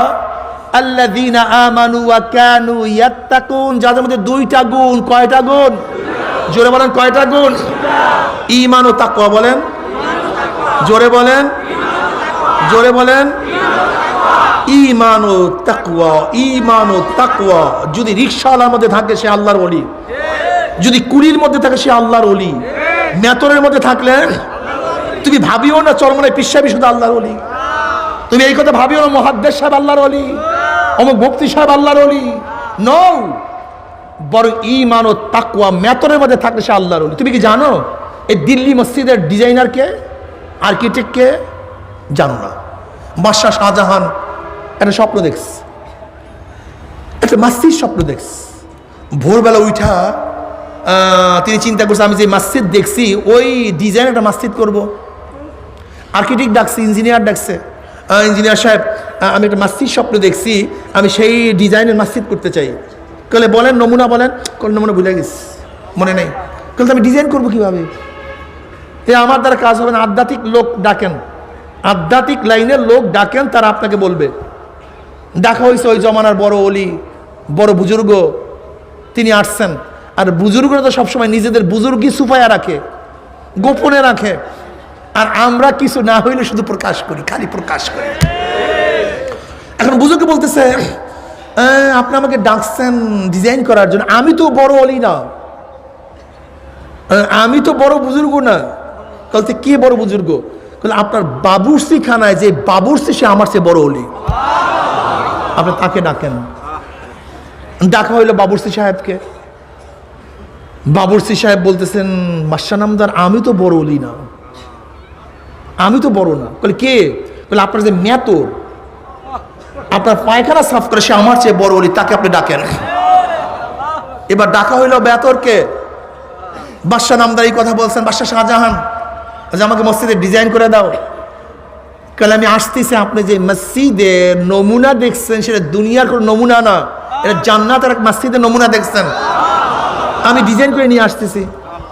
কিছুক্ষণ পরে সেই মেতর কাগজের মধ্যে একটা ডিজাইন করে নিয়ে আসছে। বাদশা শাহজাহান বলছে, আল্লাহর কসম, আমি স্বপ্নের মধ্যে যে মসজিদ দেখছি এই মসজিদের ডিজাইনই দেখছি। আজকে দিল্লির জামে মসজিদ কিন্তু করছে বাদশা শাহজাহান ওই মেতরের ডিজাইন অনুযায়ী। এই গুলাম মর্তুজা রহমাতুল্লাহ আলাইহি কয়েকদিন আগে ভারতের মারা গেছেন, ইতিহাসের মধ্যে ঘটনা নিয়ে আসছেন। চেপে রাখা ইতিহাসের মধ্যে ঘটনা নিয়ে আসছেন। ঈমান ও তাকওয়া যার মধ্যে থাকবে, ঈমান ও সেই আল্লাহর ওলি। সেই কি? সেই আল্লাহর ওলি। চরমনাইওয়ালারা শুধু মোমেন তৈয়ার করে না, চরমনাইওয়ালা শুধু নামাজি তৈয়ার করে না, আল্লাহ পাকের শকর চরমনাইওয়ালারা হাজার ওলি তৈয়ার করে, ঈমান ও তাকওয়ালা তৈয়ার করে। তাকওয়া কি জিনিস? আত-তাজান্নুব আম্মা ইয়াদুররু ফিল আখিরা, আখিরাতে ক্ষতি হয় এমন জিনিস থেকে নিজেকে বাঁচায় রাখার নাম তাকওয়া। আত-তাজান্নুব আন কুল্লি মা ইউসামু মিন ফাইলিন আও তারকিন হাত্তা আস-সাগাইর ইনদা কওমিন ওয়া হুয়া মুতাআন বিসমি তাকওয়া ওয়া আলাইহি কাউলু তাআলা ওয়ালাউ আন্না আহলাল কুরআ আমানু ওয়াত্তাকাউ লাফাতাহনা আলাইহিম বারাকাতিম মিনাস সামাই ওয়াল আরদ। আল্লামা বাইজাবি রাহমাতুল্লাহ আলাইহি বলেন তাকওয়ার ব্যাখ্যাটা কি? আত-তাজান্নুব আন কুল্লি মা ইউসামু মিন ফাইলিন আও তারকিন হাত্তা আস-সাগাইর ইনদা কওমিন। বলেন করণীয়, বলেন বর্জনীয়, যা করলে অথবা বর্জন করলে গুনাহ হয় এমন জিনিস থেকে নিজেকে বাঁচাইয়া রাখার নাম তাকওয়া। করণীয় বর্জনীয়। নামাজ করণীয় না বর্জনীয়? মদ করণীয় না বর্জনীয়? যদি মদ ধরেন গুনাহ, নামাজ ছাড়েন গুনাহ। রোজা করণীয় না বর্জনীয়? যদি রোজা ছাড়েন, দেখছেন করণীয় বর্জনীয়, যা করলে অথবা বর্জন করলে গুনাহ হয় এমন জিনিস থেকে নিজেকে বাঁচায় রাখার নাম তাকওয়া। পর্দা করণীয় না বর্জনীয়? কোন মৌলবী যদি বেপর্দা হয়, কথা বলেন না কেন, গুনাহ না সওয়াব? মনে করতে হবে যেইখানে বেপর্দা মহিলারা যায়, যে ব্যক্তি বেপর্দা মহিলার সাথে সাক্ষাৎ করে ও কোনদিন আল্লাহর ওলি হতে পারে, বড় শয়তান ভণ্ড হতে পারে। ও ভণ্ড, আল্লাহর ওলি না। বেপর্দা এটা অলির সিফাত না, অলির গুণ না, বরং এটা ফাসিকের গুণ, এটা শয়তানের গুণ। দাড়ি রাখা গুনার কাজ না দাড়ি কাটা গুনার কাজ? যারা দাড়ি কাটেন আপনি কোনোদিন অলি হতে পারেন না, মিথ্যা কথা, আপনি অলি হতে পারবেন না। আজকে আমাদের যুবক সন্তানদেরকে এক দল লোক আছে যারা বলে দাড়ি এত লাগে না, এত টুপি লাগে না, অমুক লাগে না, তমুক লাগে। শোনেন, একটা মার্সিডিজ গাড়ি, BMW গাড়ি, সব কিছু ঠিক, ইঞ্জিন চাকা সব অল এভরিথিং কমপ্লিট, কোনো জায়গায় ডিস্টার্ব নাই, শুধু রং নাই। কি নাই? এরকম একটা গাড়ি যদি শোরুমে রাখেন বিক্রি হবে না। কারণটা কি? এর ফরজ চাকা আছে, এর ফরজ ইঞ্জিন আছে, এর ফরজ সব কিছু আছে। রং তো ফরজ না চলার জন্য, রং তো ফরজ না, এ কিচ্ছু না। চলার জন্য রঙের কোনো প্রয়োজন নাই, স্পিডের জন্য রঙের কোনো প্রয়োজন নাই, আরামের জন্য রঙের কোনো প্রয়োজন নাই, শুধু একটা সৌন্দর্য বৃদ্ধি করে। কি এরকম একটা গাড়ি যদি আপনি রাখেন দাম পাবেন? মুস্তাহাব না থাকার কারণে, সুন্নাত না থাকার কারণে। আবার রং দিছেন কিন্তু পালিশ করেন নাই, ঘষেন নাই, দাম পাবেন? কিন্তু ওর উপরে যত মুস্তাহাব অতিরিক্ত করবেন, যত ঘষা দিবেন তত দাম। একটা জামা অনেক দামি কিন্তু ইস্তারি করলেন না, শোরুমে রাখলেন, জামা কেউ কিনবে কেন? জামা কি ফরজ রং? জামার কি ফরজ ইস্তারি করা? ইস্তারি করা কি মুস্তাহাব? ইস্তারি করা সুন্নাত। এটা অতিরিক্ত। ইস্তারি ছাড়া তো জামা পরা যায়, সতর ঢাকা যায়, সবই তো ঠিক আছে, শুধু ইস্তারি করি নেই, দাম কমবে না বাড়বে? দেখো, একটা দামি জামার মধ্যে যত তুমি নফল করবা, নফল যত নফল, নফল মানে অতিরিক্ত, যত অতিরিক্ত, যত মাজা দিবা, যত ঘষা দিবা, অতিরিক্ত করবা, তত জিনিসের দাম বাড়তে থাকে। কথা ঠিক না? ফরজে মোহাব্বত হয় না, ওয়াজিবে মোহাব্বত প্রকাশিত হয় না। কারণ নামাজ পড়ো কেন? জান্নাত পাওয়ার জন্য। যদি না পড়ো গুতা। রোজা রাখো কেন? জান্নাত পাওয়ার জন্য। যদি রোজা না রাখো গুতা, পিঠান, জাহান্নাম। এর জন্য জান্নাতের লোভও আছে, জাহান্নামের ভয়ও আছে। লেকিন নফল রোজা রাখো কেন? এখানে জান্নাতের ভয়ও নাই, এখানে জাহান্নামের ভয়ও নাই, আমার মাওলার রেজা আছে, রেজা মোহাব্বত। কি কথা ঠিক না? এই জন্য নফলের কারণে মানুষ আল্লাহর কাছাকাছি হয়ে যায়, দামি হয়ে যায়। দেখেন, আপনি বাজার থেকে সব কিছু নিয়ে আসছেন, বড় বড় মাছ, সব কিছু, কিন্তু 2 টাকার একটা বাদাম নিয়ে আসছেন স্ত্রীর জন্য। আপনার মাছে বেশি খুশি না 2 টাকার বাদামে বেশি খুশি? কারণ মাছের ভাগ সবাই, কিন্তু এই বাদাম শুধু স্ত্রীর জন্যই আমার স্বামী নিয়ে আসছে। এর জন্য নফল যত থাকবে সেখানে দাম বাড়তে থাকে। কি কথা ঠিক না? আমার কথা বুঝাতে পারছি? আজকে আমাদের সন্তানদেরকে বিভিন্ন কৌশলে সুন্নাত থেকে দূরে সরাইয়া দিচ্ছে। অথচ নবী আলাইহিস সালাম কি বলছেন? লা ইউমিনু আহাদুকুম হাত্তা আকুনা আহাব্বা ইলাইহি মিন ওয়ালিদিহি ওয়া ওয়ালাদিহি ওয়ান নাসি আজমাইন। কখনো মুমিন হতে পারবি না, কখনো না, যতক্ষণ পর্যন্ত আমি নবীকে, তোর বাবা, তোর মা, তোর সন্তান, তোর স্ত্রী, তোর স্বামী, তোর ছেলে, তোর মেয়ে, তোর টাকা, তোর পয়সা, এমনকি তোর নিজের জীবনের চেয়েও আমি নবীকে বেশি মোহাব্বত না করবি, ততক্ষণ পর্যন্ত মুমিন হতে পারবি না। লা ইউমিনু আহাদুকুম।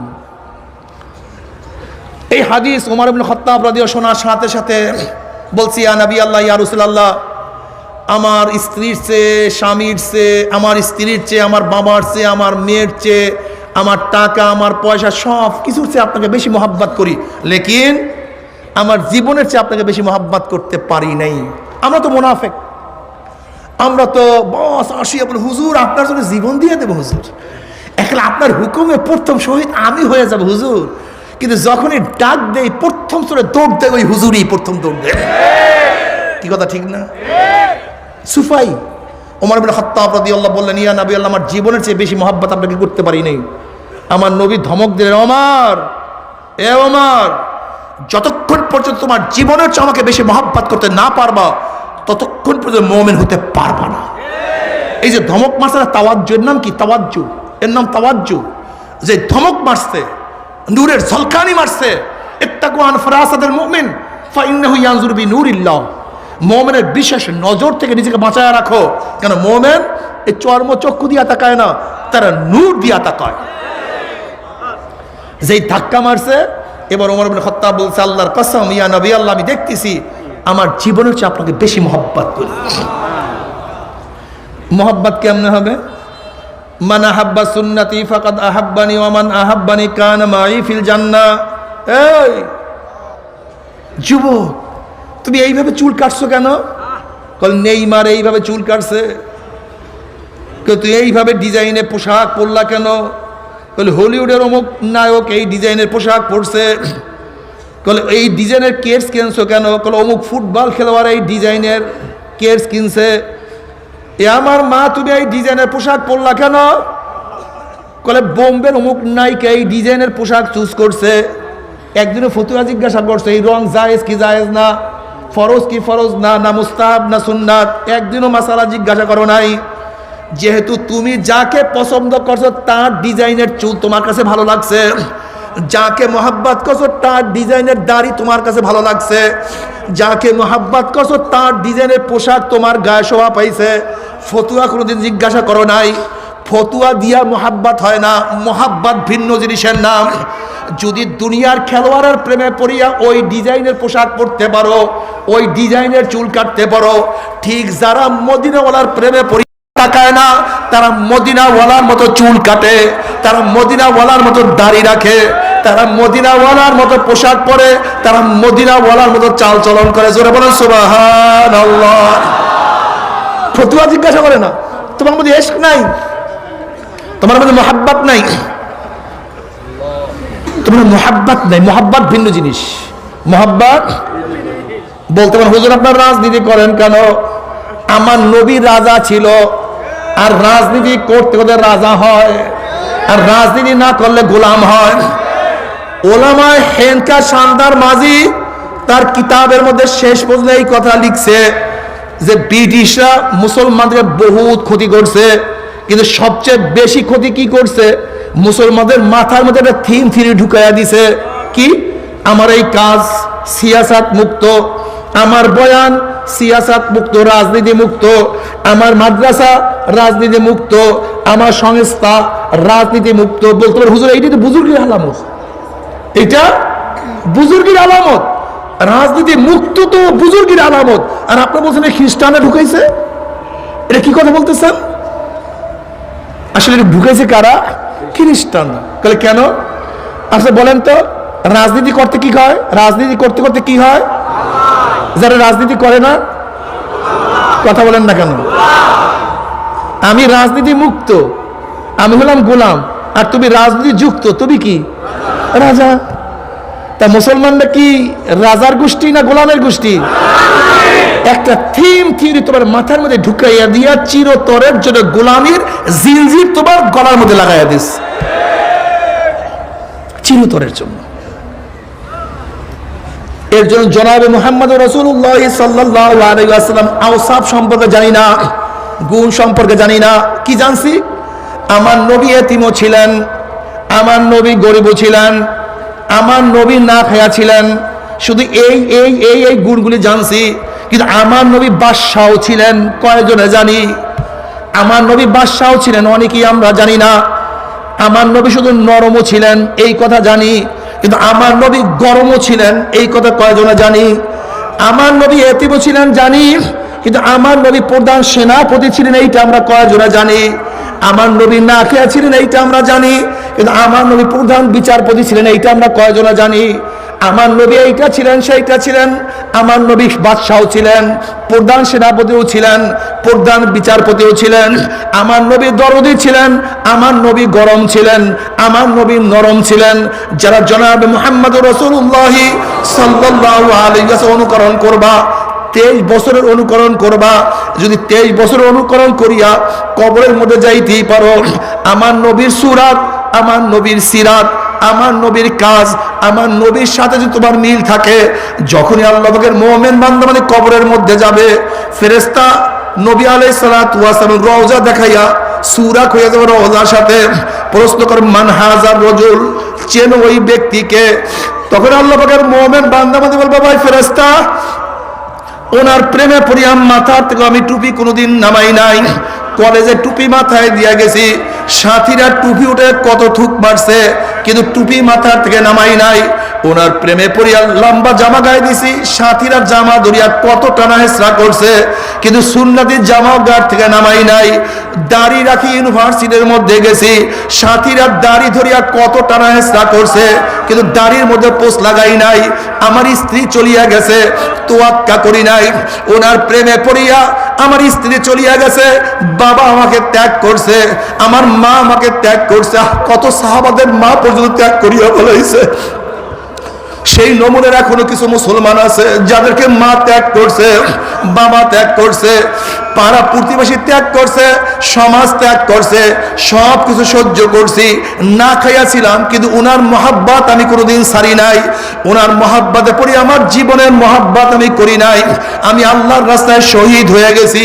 ও যে আমার নবী জনাব মুহাম্মদুর রাসূলুল্লাহ সাল্লাল্লাহু আলাইহি ওয়াসাল্লাম, এই কথা বলার সাথে সাথে আমার মাওলা পাক বলবে, সাদাকা আব্দি, আমার বান্দা সত্য কথা বলছে। ওয়া আফরুশুল ফরাশা মিনাল জান্নাহ ওয়া আলবিসু মিনাল জান্নাহ, আমার বান্দা বান্দির গায়ের মধ্যে জান্নাতের পোশাক লাগায়া দে, জান্নাতের বিছানা বিছায়া দে, জান্নাতের নাজ নিয়ামত দ্বারা গোটা কবরটাকে ভরিয়া দে। আল্লাহ তুমি কবুল করিয়া নাও। কিয়ামতের মাঠে আল্লাহ পাকের বান্দা বান্দি উঠবে, আর জনাব মুহাম্মদ রাসূলুল্লাহ সাল্লাল্লাহু আলাইহি ওয়াসাল্লাম নিজেই হাদিসের মধ্যে ফরমান, আমাকে 3 জায়গায় খোঁজ করিও, 3 জায়গায়, মিজানে আমার কাছে, মিজানের কাছে আমাকে খোঁজ করিও, পুসরাতের কিনারে আমাকে খোঁজ করিও, হাউজের কাছে আমাকে খোঁজ করিও, আমি হাউজের কাছে থাকবো। জনাবে মুহাম্মদ রাসূলুল্লাহ সাল্লাল্লাহু আলাইহি ওয়াসাল্লাম হাউজে কাউসারের কিনারায় গিয়া সবাইকে ডাকবে, আয় আমার উম্মতরা আয়, আমি তোদেরকে এক পেয়ালা হাউজে কাউসারের পানি পান করাইয়া দেব। 50,000 বছরের মধ্যে আর পানির পিপাসা লাগবে না। সাহাবারা প্রশ্ন করছে, ইয়া নবী আল্লাহ, ইয়া রাসূলুল্লাহ, কিয়ামতের ময়দানে আদম থেকে শুরু করে কিয়ামত পর্যন্ত সমস্ত মানুষই উঠবে, আপনি আমাদেরকে চিনবেন কিভাবে? নবী আলাইহিস সালাতু ওয়াস সালাম বললেন, হে আমার সাহাবারা, লক্ষ লক্ষ ঘোড়ার মধ্যে কোন ঘোড়ার যদি কপালে চাঁদ থাকে, পাগুলি সাদা থাকে, তাকে কি চিনিয়া বের করতে কোনো কষ্ট হয় নাকি? বলেন, না ইয়া নবী আল্লাহ, তাকে চিনতে কোনো কষ্ট হয় না, বের করতে কোনো কষ্ট হয় না। নবী আলাইহিস সালাতু ওয়াস সালাম বললেন, কিয়ামতের ময়দানে আমার উম্মতের সিজদার জায়গা থেকে নূর ঝলকাইতে থাকবে, উজুর জায়গাগুলো সব নূরে আলোকিত হয়ে যাবে, আমি দেখিয়ে চিনিয়া বলবো, আল্লাহ তুমি কবুল করিয়া নাও। নবী আলাইহিস সালাতু ওয়াস সালাম ডাকবে, আয় আমার উম্মতরা, আয়, আমি তোদেরকে এক পেয়ালা হাউজে কাউসারের পানি পান করাইয়া দেব। মান শারেবা লাম ইয়াজমা আবাদা, বুখারীর মধ্যে রওয়ায়াত আছে, যে ব্যক্তি এক পেয়ালা হাউজে কাউসারের পানি পান করবে 50,000 বছরের মধ্যে আর পানির পিপাসা লাগবে না। সমস্ত মানুষ দৌড় দিবে হাউজে কাউসারের পানি পান করার জন্য। গেটের মধ্যে একদল ফেরেশতারা মানুষদের আটকায়া ফেলাইবে, ঢুকতে দিবে না। ওই সমস্ত ব্যক্তির ইয়া নবী আল্লাহ, ইয়া রাসূলুল্লাহ, আপনি আমাদেরকে ডাকছেন কিন্তু ফেরেশতারা আমাদেরকে আসতে দেয় না, আটকায়া ফেলাইছে। ওই ব্যক্তির অবস্থা কেমন হবে? যেরকম কোন এক মানুষকে যদি বাঘ তাড়া দেয়, ধরার জন্য দৌড় দেয়, আর ওই ব্যক্তি বাঘের আক্রমণ থেকে বাঁচার জন্য কোন এক বিল্ডিং এর দরজার মধ্যে ঢুকার জন্য দৌড় দিছে।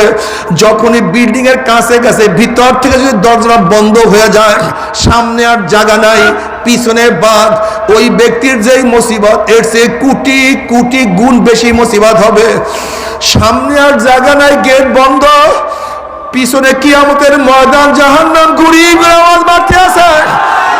ওই ব্যক্তি বলে, ইয়া নবী আল্লাহ, ইয়া রাসূলুল্লাহ, ফেরেশতারা আমাদেরকে আসতে দেয় না, আটকায়া ফেলাইছে। নবী আলাইহিস সালাতু ওয়াস সালাম বলে, ফেরেশতারা ছাড়িয়া দাও, আমার উম্মতকে আমি এক পেয়ালা হাউজে কাউসারের পানি পান করাইয়া দেব। কিয়ামতের 50,000 বছরের মধ্যে পানির পিপাসা লাগবে না।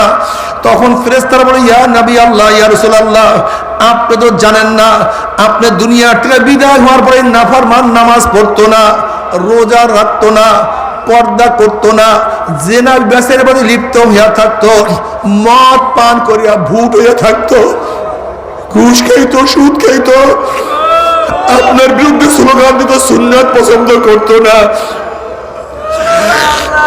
বরং যারা সুন্নাত অনুযায়ী চলতো তাদেরকে টিটকারি করতো, ফাজলামি করতো। আপনার দল যারা করতো তাদেরকে কত পিটায় রক্তাক্ত করছে, কত জেলের মধ্যে ঢুকায় রাখছে। ইসলামের কথা শুনতে পারতো না, ইসলামকে পরিবর্তন করিয়া ফেলাইছে। এই কথা শোনার সাথে সাথে আমার নবীর কলিজা মুবারক দাগ লাগিয়া যাবে, কষ্ট লাগিয়া যাবে। তখন আমার নবী বলবে, সুহকা সুহকা সুহকা।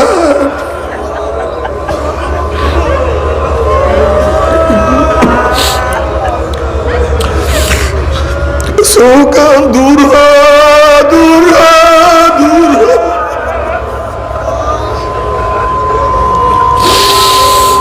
দূর হ, তোরা আমার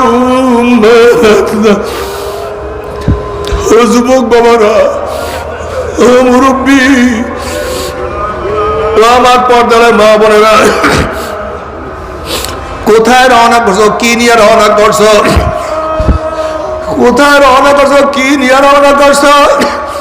খবরদার হিসাব নিকাশ না মিলে কেউ মাওলার কবরে যাইও না। এ আমার বাবা খুব ভালো মতো বুঝো, আমার মারা ভালো মতো বুঝো। যখন কবরের মধ্যে নবী আলাইহিস সালাতু ওয়াস সালামের রওজার সাথে সুরাক হয়ে যাবে, রাস্তা হইয়া যাবে, বলবে মান হাযার রাজুল, চেনো এই ব্যক্তিকে।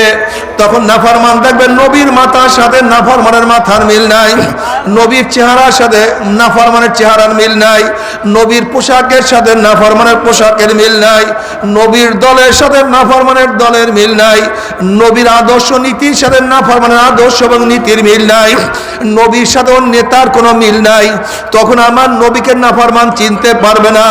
তখন নাফরমান চিন্তা করে কোনটা সঠিক কোনটা বেঠিক, নাফরমান সিদ্ধান্ত নিতে পারবে না। তখন নাফরমান বলবে, হা হা হা লাদিরি, হা হা লাদিরি, আমি ওনাকে চিনি না, ওনার সাথে আমার কোনোই পরিচয় নাই, ওনার সাথে আমার কোনোই সম্পর্ক নাই। এই কথা শোনার সাথে সাথে আমার মাওলার ডাক দিয়া বলবে, কাযাবাদু গুল্লাহ, আমার দুশমন মিথ্যা কথা বলছে, এ কবরের মাটি চাপ দে। অমনি কবরের দুই পাশের মাটি এত জোরে চাপ মারবে, চাপে চড়ে এক পাজরের হাঁটি আর এক পাজরে লাগাইয়া ফেলাইবে। আল্লাহ তুমি মাফ করিয়া দাও, এ সাপ জড়াইয়া ধর। অমনি 99টা সাপ আসিয়া নাফরমানকে প্যাঁচ মারিয়া ফেলাইবে। এ ফেরেশতারা কবরের মধ্যে আগুন ধরাইয়া দেয়। অমনি হুফরাতুম মিন হুফরাইনার, গোটা কবরটা জাহান্নামের কুয়া হইয়া যাবে। আল্লাহ তুমি আমাদের সবাইকে মাফ করিয়া দাও। আল্লাহ আল্লাহ তুই আমাদের সবাইকে মাফ করিয়া দাও। আযাবুল কবরে হক্কুন, কবর আযাব সত্য, কোনো সন্দেহ নাই। তুমি কি বুখারী শরীফের রাত দেখো নাই? নবী আলাইহিস সালাতু ওয়াস সালাম দুই কবরের নিকটে গিয়া বললেন, দুই কবরের মধ্যে আযাব চলতে আছে। কেন? একজনে প্রস্রাব থেকে নিজেকে হেফাজত করতো না, আর একজনে সুগুল খুরি করিয়া বেড়াইতো, গিবত শিকায়ত করিয়া বেড়াইতো। ও জ্ঞানী বাবারা, ও আমার জ্ঞানী মা বোনেরা, এখানে নবী এই কথা বলেন নাই লোকটা মুশরিক শিরক করত, লোকটা কাফের কুফরি করত, লোকটা মুনাফিক মুনাফিকি করত, এই কথা বলেন নাই। দুইটা কবিরা গুনার কথা বলছে, দুইটা কবিরা গুনাহ। অথচ আমরা প্রতিদিন কত কবিরা গুনাহ করি।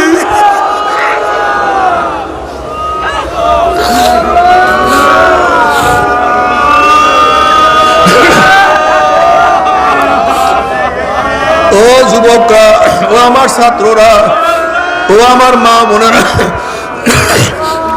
নবী আদম আলাইহিস সালাতু ওয়াস সালাম আল্লাহ পাক একটা হুকুম অমান্য করছে, শুধু একটা হুকুম, শুধু একটা হুকুম, তাও নাফরমানির জন্য না, অবাধ্য হইয়া না।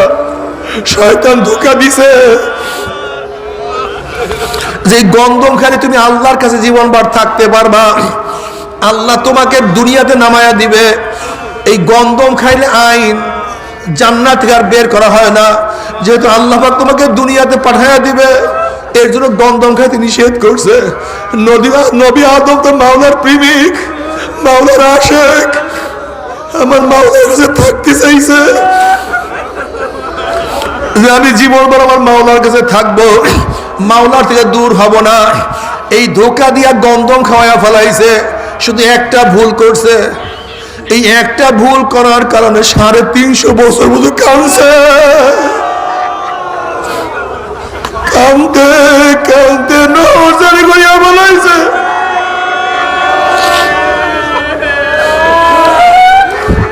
যদি তোমার আমার বাবা যদি একটা ভুল করার কারণে এত কাঁদতে পারে, আর তুমি আমি প্রতিদিন কত ভুল করি, কত গুনাহ করি, তার কোনো শেষ নাই, সীমা নাই, তার কোনো সংখ্যাও নাই। আল্লাহ আল্লাহ তুই আমাদের সবাইকে মাফ করিয়া দাও। নবী আলাইহিস সালাতু ওয়াস সালাম একদিন একদল যুবকের নিকট থেকে রওনা করছেন। দেখেন যুবকরা হাসি তামাশার মধ্যে লিপ্ত। নবী আলাইহিস সালাতু ওয়াস সালাম বলেন, হে যুবকরা, নিশ্চয়ই তোমরা কবরের কথা ভুলিয়া গেছো, এর জন্যই হাসি তামাশার মধ্যে লিপ্ত হইয়া আছো। তোমরা কি জানো কবর প্রতিদিন ডাক দিয়া কি বলে? কবর প্রতিদিন ডাক দিয়ে বলে, গোটা দুনিয়ার মানুষ, আনা বাইতুল ওয়াহদা, আনা বাইতুল সুলমা, আনা বাইতুল ওয়াহশা, আনা বাইতুল দূর। এ গোটা দুনিয়ার মানুষ, আমি একাকীর ঘর, খবরদার মাওলাকে সাথে না নিয়ে কেউ আমার কাছে আসিও না। আমি অন্ধকারের ঘর, দুনিয়ার অন্ধকারের 70 গুণ অন্ধকার আমার মধ্যে বাতিল ব্যবস্থা না করিয়া কেউ আমার কাছে আসিও না।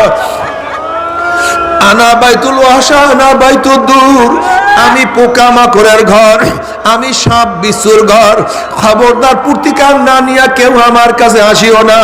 বাবা, আযাবুল কবরে হক্কুন, কবর আযাব সত্য, কোনো সন্দেহ নাই। কত মানুষ কত কবর আযাব দেখছে। আমার দাদা জান রহমাতুল্লাহ আলাইহি একদিন এক জায়গা থেকে যাইতে আছেন, কারি সাহেব বলতে, হুজুর বড় মেয়ার কবরটা একটু জিয়ারত করিয়া যান। এ বড় মেয়ার দলেরা, এ বড় লোকের দলেরা বুঝিয়া শুনিয়া হিসাব নিকাশ মিলে তারপর মাওলার কবরে যায়।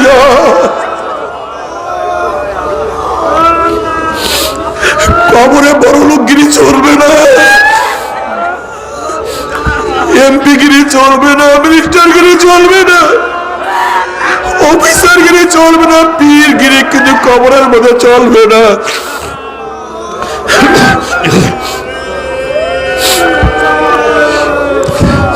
হুজুর বড় মেয়ার কবরটা একটু জিয়ারত করিয়া যান। আমার দাদা জান রহমাতুল্লাহ আলাইহি যখন কবরের কিনারায় দাঁড়াইলেন, তিনি অনুভব করতে আছেন কবরের মাটি তাকে উল্টাইয়া ফালাইয়া দিতে আছে। আমার দাদা রাহমাতুল্লাহ যখন মোরা কবরের দিকে তাকাইলেন, তখন তিনি দেখেন কবরের মধ্যে কোনো মানুষ নাই, কবরের মধ্যে শুয়া রয়েছে। ওই শুয়ারের জিব্রা টানিয়া নাভিস্থল পর্যন্ত ঝুলাইয়া ফেলাইছে, হাত পা ভাঙ দিয়া সব একত্রিত করিয়া ফেলাইছে। এই অবস্থা দেখি আমার দাদা যান চিল্লান দিয়া জঙ্গল দিকে দৌড় মারলে, বেহুশ হইয়া পড়িয়া গেছে। কাঁপকায় সমস্ত শরীর রক্তাক্ত হইয়া গেছে। হুশে আসার পরে কারিশা একটা হারাম করার কবরের কাছে কেনই বা আপনি আমাকে দাঁড় করাইছেন? আল্লাহ তুই আমাদের মাফ করিয়া দাও। বাবার ইমাম গাজ্জালী রাহমাতুল্লাহ আলাইহি বলেন, ইমাম গাজ্জালী রাহমাতুল্লাহ আলাইহি বলেন, গরিবের তুলনায় বড় লোকদের কবরে আযাব 70 গুণ বেশি অনুভব হবে।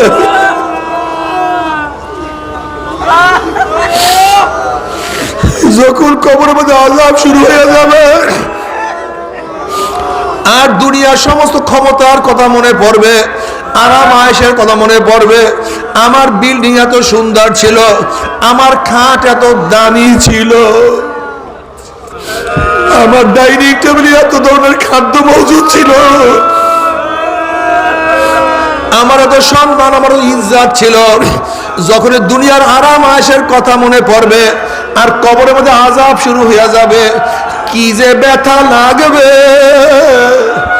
এই ব্যথা তো কেউ কাকে বয়ান করতে পারবে না। আল্লাহ তুই আমাদের সবাইকে মাফ করিয়া দাও। এ আমার বড়লোক বাবারা, আজকে খালি পায়ে জমিনের মধ্যে হাঁটতে পারো না, পার মধ্যে ব্যথা লাগে। আজকে ছোট্ট একটা কাঁটার আঘাত সহ্য করতে পারো না। আরে আজকে একদিন ক্ষুধার্ত অবস্থায় তুমি আমি থাকতে পারি না। ছোট্ট একটা সুইজের আঘাত সহ্য করতে পারি না। আর খোদা না খাস্তা, খোদা না খাস্তা, খোদা না খাস্তা, কবরের মধ্যে যদি 99 সাপের আঘাত শুরু হইয়া যায়,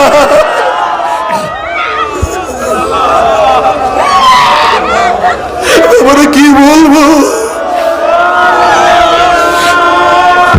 আল্লাহ তুই আমাদের সবাইকে মাফ করিয়া দাও।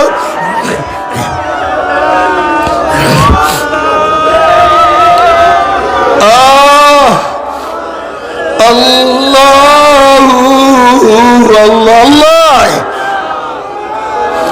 এই কবরের মধ্যে হাজার হাজার হাজার হাজার বছর থাকতে হবে। এরপর আমার মাওলা কিয়ামতের ময়দান কায়েম করবে। ওয়া আম্মা মান উতিয়া কিতাবাহু বিশিমালিহি ফায়াকুলু ইয়া লাইতানি লাম উতা কিতাবিয়া ওয়া লাম আদরি মা হিসাবিয়া ইয়া লাইতাহা কানাতিল কাযিয়া মা আবনা আন্নি মালিয়া হালাকান্নি সুলতানিয়া খুযুহু ফাগুল্লুহু সুম্মাল জাহিমা সাল্লুহু। যাদের আমল নামা বাম হাতে পড়িয়া যাবে, বাম হাতটা সিনা ফাড়িয়া পিছন দিকে চলিয়া যাবে। নাফরমান বলবে ইয়া লাইতানি লাম উতা কিতাবিয়া, আফসোস যদি আমি আমার আমল নামা না পাইতাম, আমি আমার আমল নামা না দেখতাম। এত নামাজ কাজা, এত রোজা কাজা, এত দাড়ি কাটার গুনাহ, এত মদের গুনাহ, এত সুদের গুনাহ, এত গাজার গুনাহ, এত ইয়াবার গুনাহ, এত বেপরদার গুনাহ, এত জিনার গুনাহ, এত মিথ্যার গুনাহ। ইয়া লাইতানি লাম উতা কিতাবিয়া, আফসোস যে আমি আমার গুনাহ না পাইতাম, আমি আমার আমল নামা না পাইতাম, আমি আমার আমল নামা না দেখতাম। কবর যে আমার শেষ ঠিকানা হইয়া যাইতো, কিয়ামতের মাঝে আমাকে উঠতে না হইতো। আফসোস, কই আমার মাল, কই আমার টাকা, কই আমার পয়সা, মাপ না নি মালিয়া। আমার টাকা আমাকে কোনো উপকার করতে পারলো না। হালাকান্নি সুলতানিয়া, কই আমার মেম্বারি, কই আমার চেয়ারম্যানি, কই আমার এমপিগিরি, কই আমার সভাপতিগিরি, কই আমার ক্ষমতা, সব তো ধ্বংস হইয়া গেল। এখন তো আমি নিজেই নিজে, আমি তো একা, এই বিপদের সম্মুখীন কোনো সাথী নাই, সাহায্যকারী নাই। যেই ছেলের জন্য এত করছি, যেই মেয়ের জন্য এত করছি, যেই দলের জন্য এত করছি, যেই নেতার জন্য এত করছি, যেই বাড়ির জন্য, গাড়ির জন্য, এত কিছু করছি, কই কেউ তো এখন আমার কাছে নাই, মাল নাই, ক্ষমতা নাই। আফসোস করতে করতে হাত কামড়ানো শুরু করবে।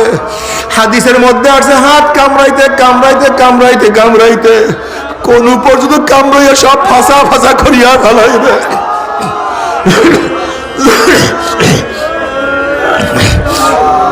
যখন এরকম করতে থাকবে তখন আমার মাওলা ডাক দিয়া বলবে, খুজুহু ফাগুল্লুহু সুম্মাল জাহিমা সল্লুহু।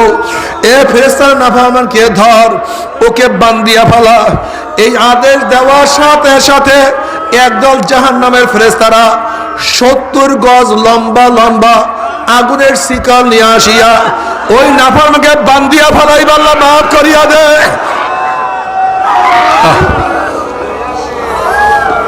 আরে যেরকম কুকুরের পায়ের মধ্যে রশি লাগাইয়া টানতে টানতে কুয়ার মধ্যে ফেলাইয়া দেয়, কূপের মধ্যে ফেলাইয়া দেয়, এইভাবে নাফরমানের হাত পায়ের মধ্যে জাহান্নামের শিকল লাগাইয়া টানতে টানতে টানতে টানতে মিনর ই জাহান্নাম নিক্ষেপ করবে। বাবারে সহ্য করতে পারবি? ওই জাহান্নামের এক সেকেন্ড আযাব কেউ তো সহ্য করতে পারবো না। আল্লাহ তুই আমাদের সবাইকে মাফ করিয়া দাও। তবে মুমিন মুসলমান বলতে সবাই মনে চায় গুনার থেকে ফিরিয়া নেক আমল করিয়া মাওলার জান্নাত কিন্তু সবাইরই যাইতে মনে চায়। গুনাহ নিয়া মাওলার জাহান্নামে কাউরে কিন্তু যাইতে মনে চায় না। কিন্তু কেনই বা আমরা নেক আমল করতে পারি না, কেনই বা গুনার কাম ছাড়তে পারি না? এর মূল কারণ হলো আপনার এবং আমার পিছনে নফস এবং শয়তান লাগিয়া রইছে। এই নফস এবং শয়তান থেকে বাঁচার জন্য যে কোনো একজন হক্কানি আল্লাহর ওলির হাতে হাত দিতে হবে রে বাবা। খবরদার, বর্তমান জমানায় পীর মুরিদের ভেজাল, ব্যবসা, দলাদলি, হিংসা হাসাদে প্রদ হয়ে গেছে, শিরক বিদআতে রূপ নিয়ে ফেলাইছে। সমস্ত আল্লাহর ওলির একমত যেই পীরের 5 জন মুরিদের মধ্যে কম পক্ষে 3 জনকে দেখবা আলহামদুলিল্লাহ সুন্নাত মুআফিক আমল আকলাক মজবুত হয়ে যাইতে আছে, গুনার কাম ছাড়তে আছে, নেক আমল ধরতে আছে, কলব নরম হইয়া চোখে পানি আসতে আছে। বৃক্ষতর নাম কি, ফলে পরিচয়। আমি চরমনায় বুঝি না, চরমনার দাওয়াত প্রশংসা প্রচার প্রসার করার জন্য আসি নাই রে বাবা। চরমনায় যাওয়ার তোমার কোনো দরকার নাই, কোনো দরকার নাই, কোনো দরকার নাই। তুমি যার কাছে গিয়া পারো গুনার কাম সারো, নেকের আমল ধরো, কলম নরম করিয়া চোখে পানি নিয়া মাওলার কবরে যাইও। যেরকম দুনিয়ার ঘরে আগুন লাগলে পানি ছাড়া নিবানো যায় না, ঠিক তদ্রুপ তোমার এবং আমার গুনার দ্বারা যে জাহান্নামের আগুন জ্বলিয়া রইছে, চোখের পানি ও ছাড়া কিন্তু জাহান্নামের আগুন নিবানো সম্ভব না। আমার জন্য দোয়া চাই, আমিও দোয়া করি। সবাই সবার জন্য প্রাণ খুলিয়া দোয়া করো, যেন কিয়ামতের ময়দানে গলাগলি বাঁধিয়া মাওলা একসাথে জান্নাতে যাওয়ার তৌফিক দিয়া দেয়। আল্লাহুম্মা আমিন। আল্লাহ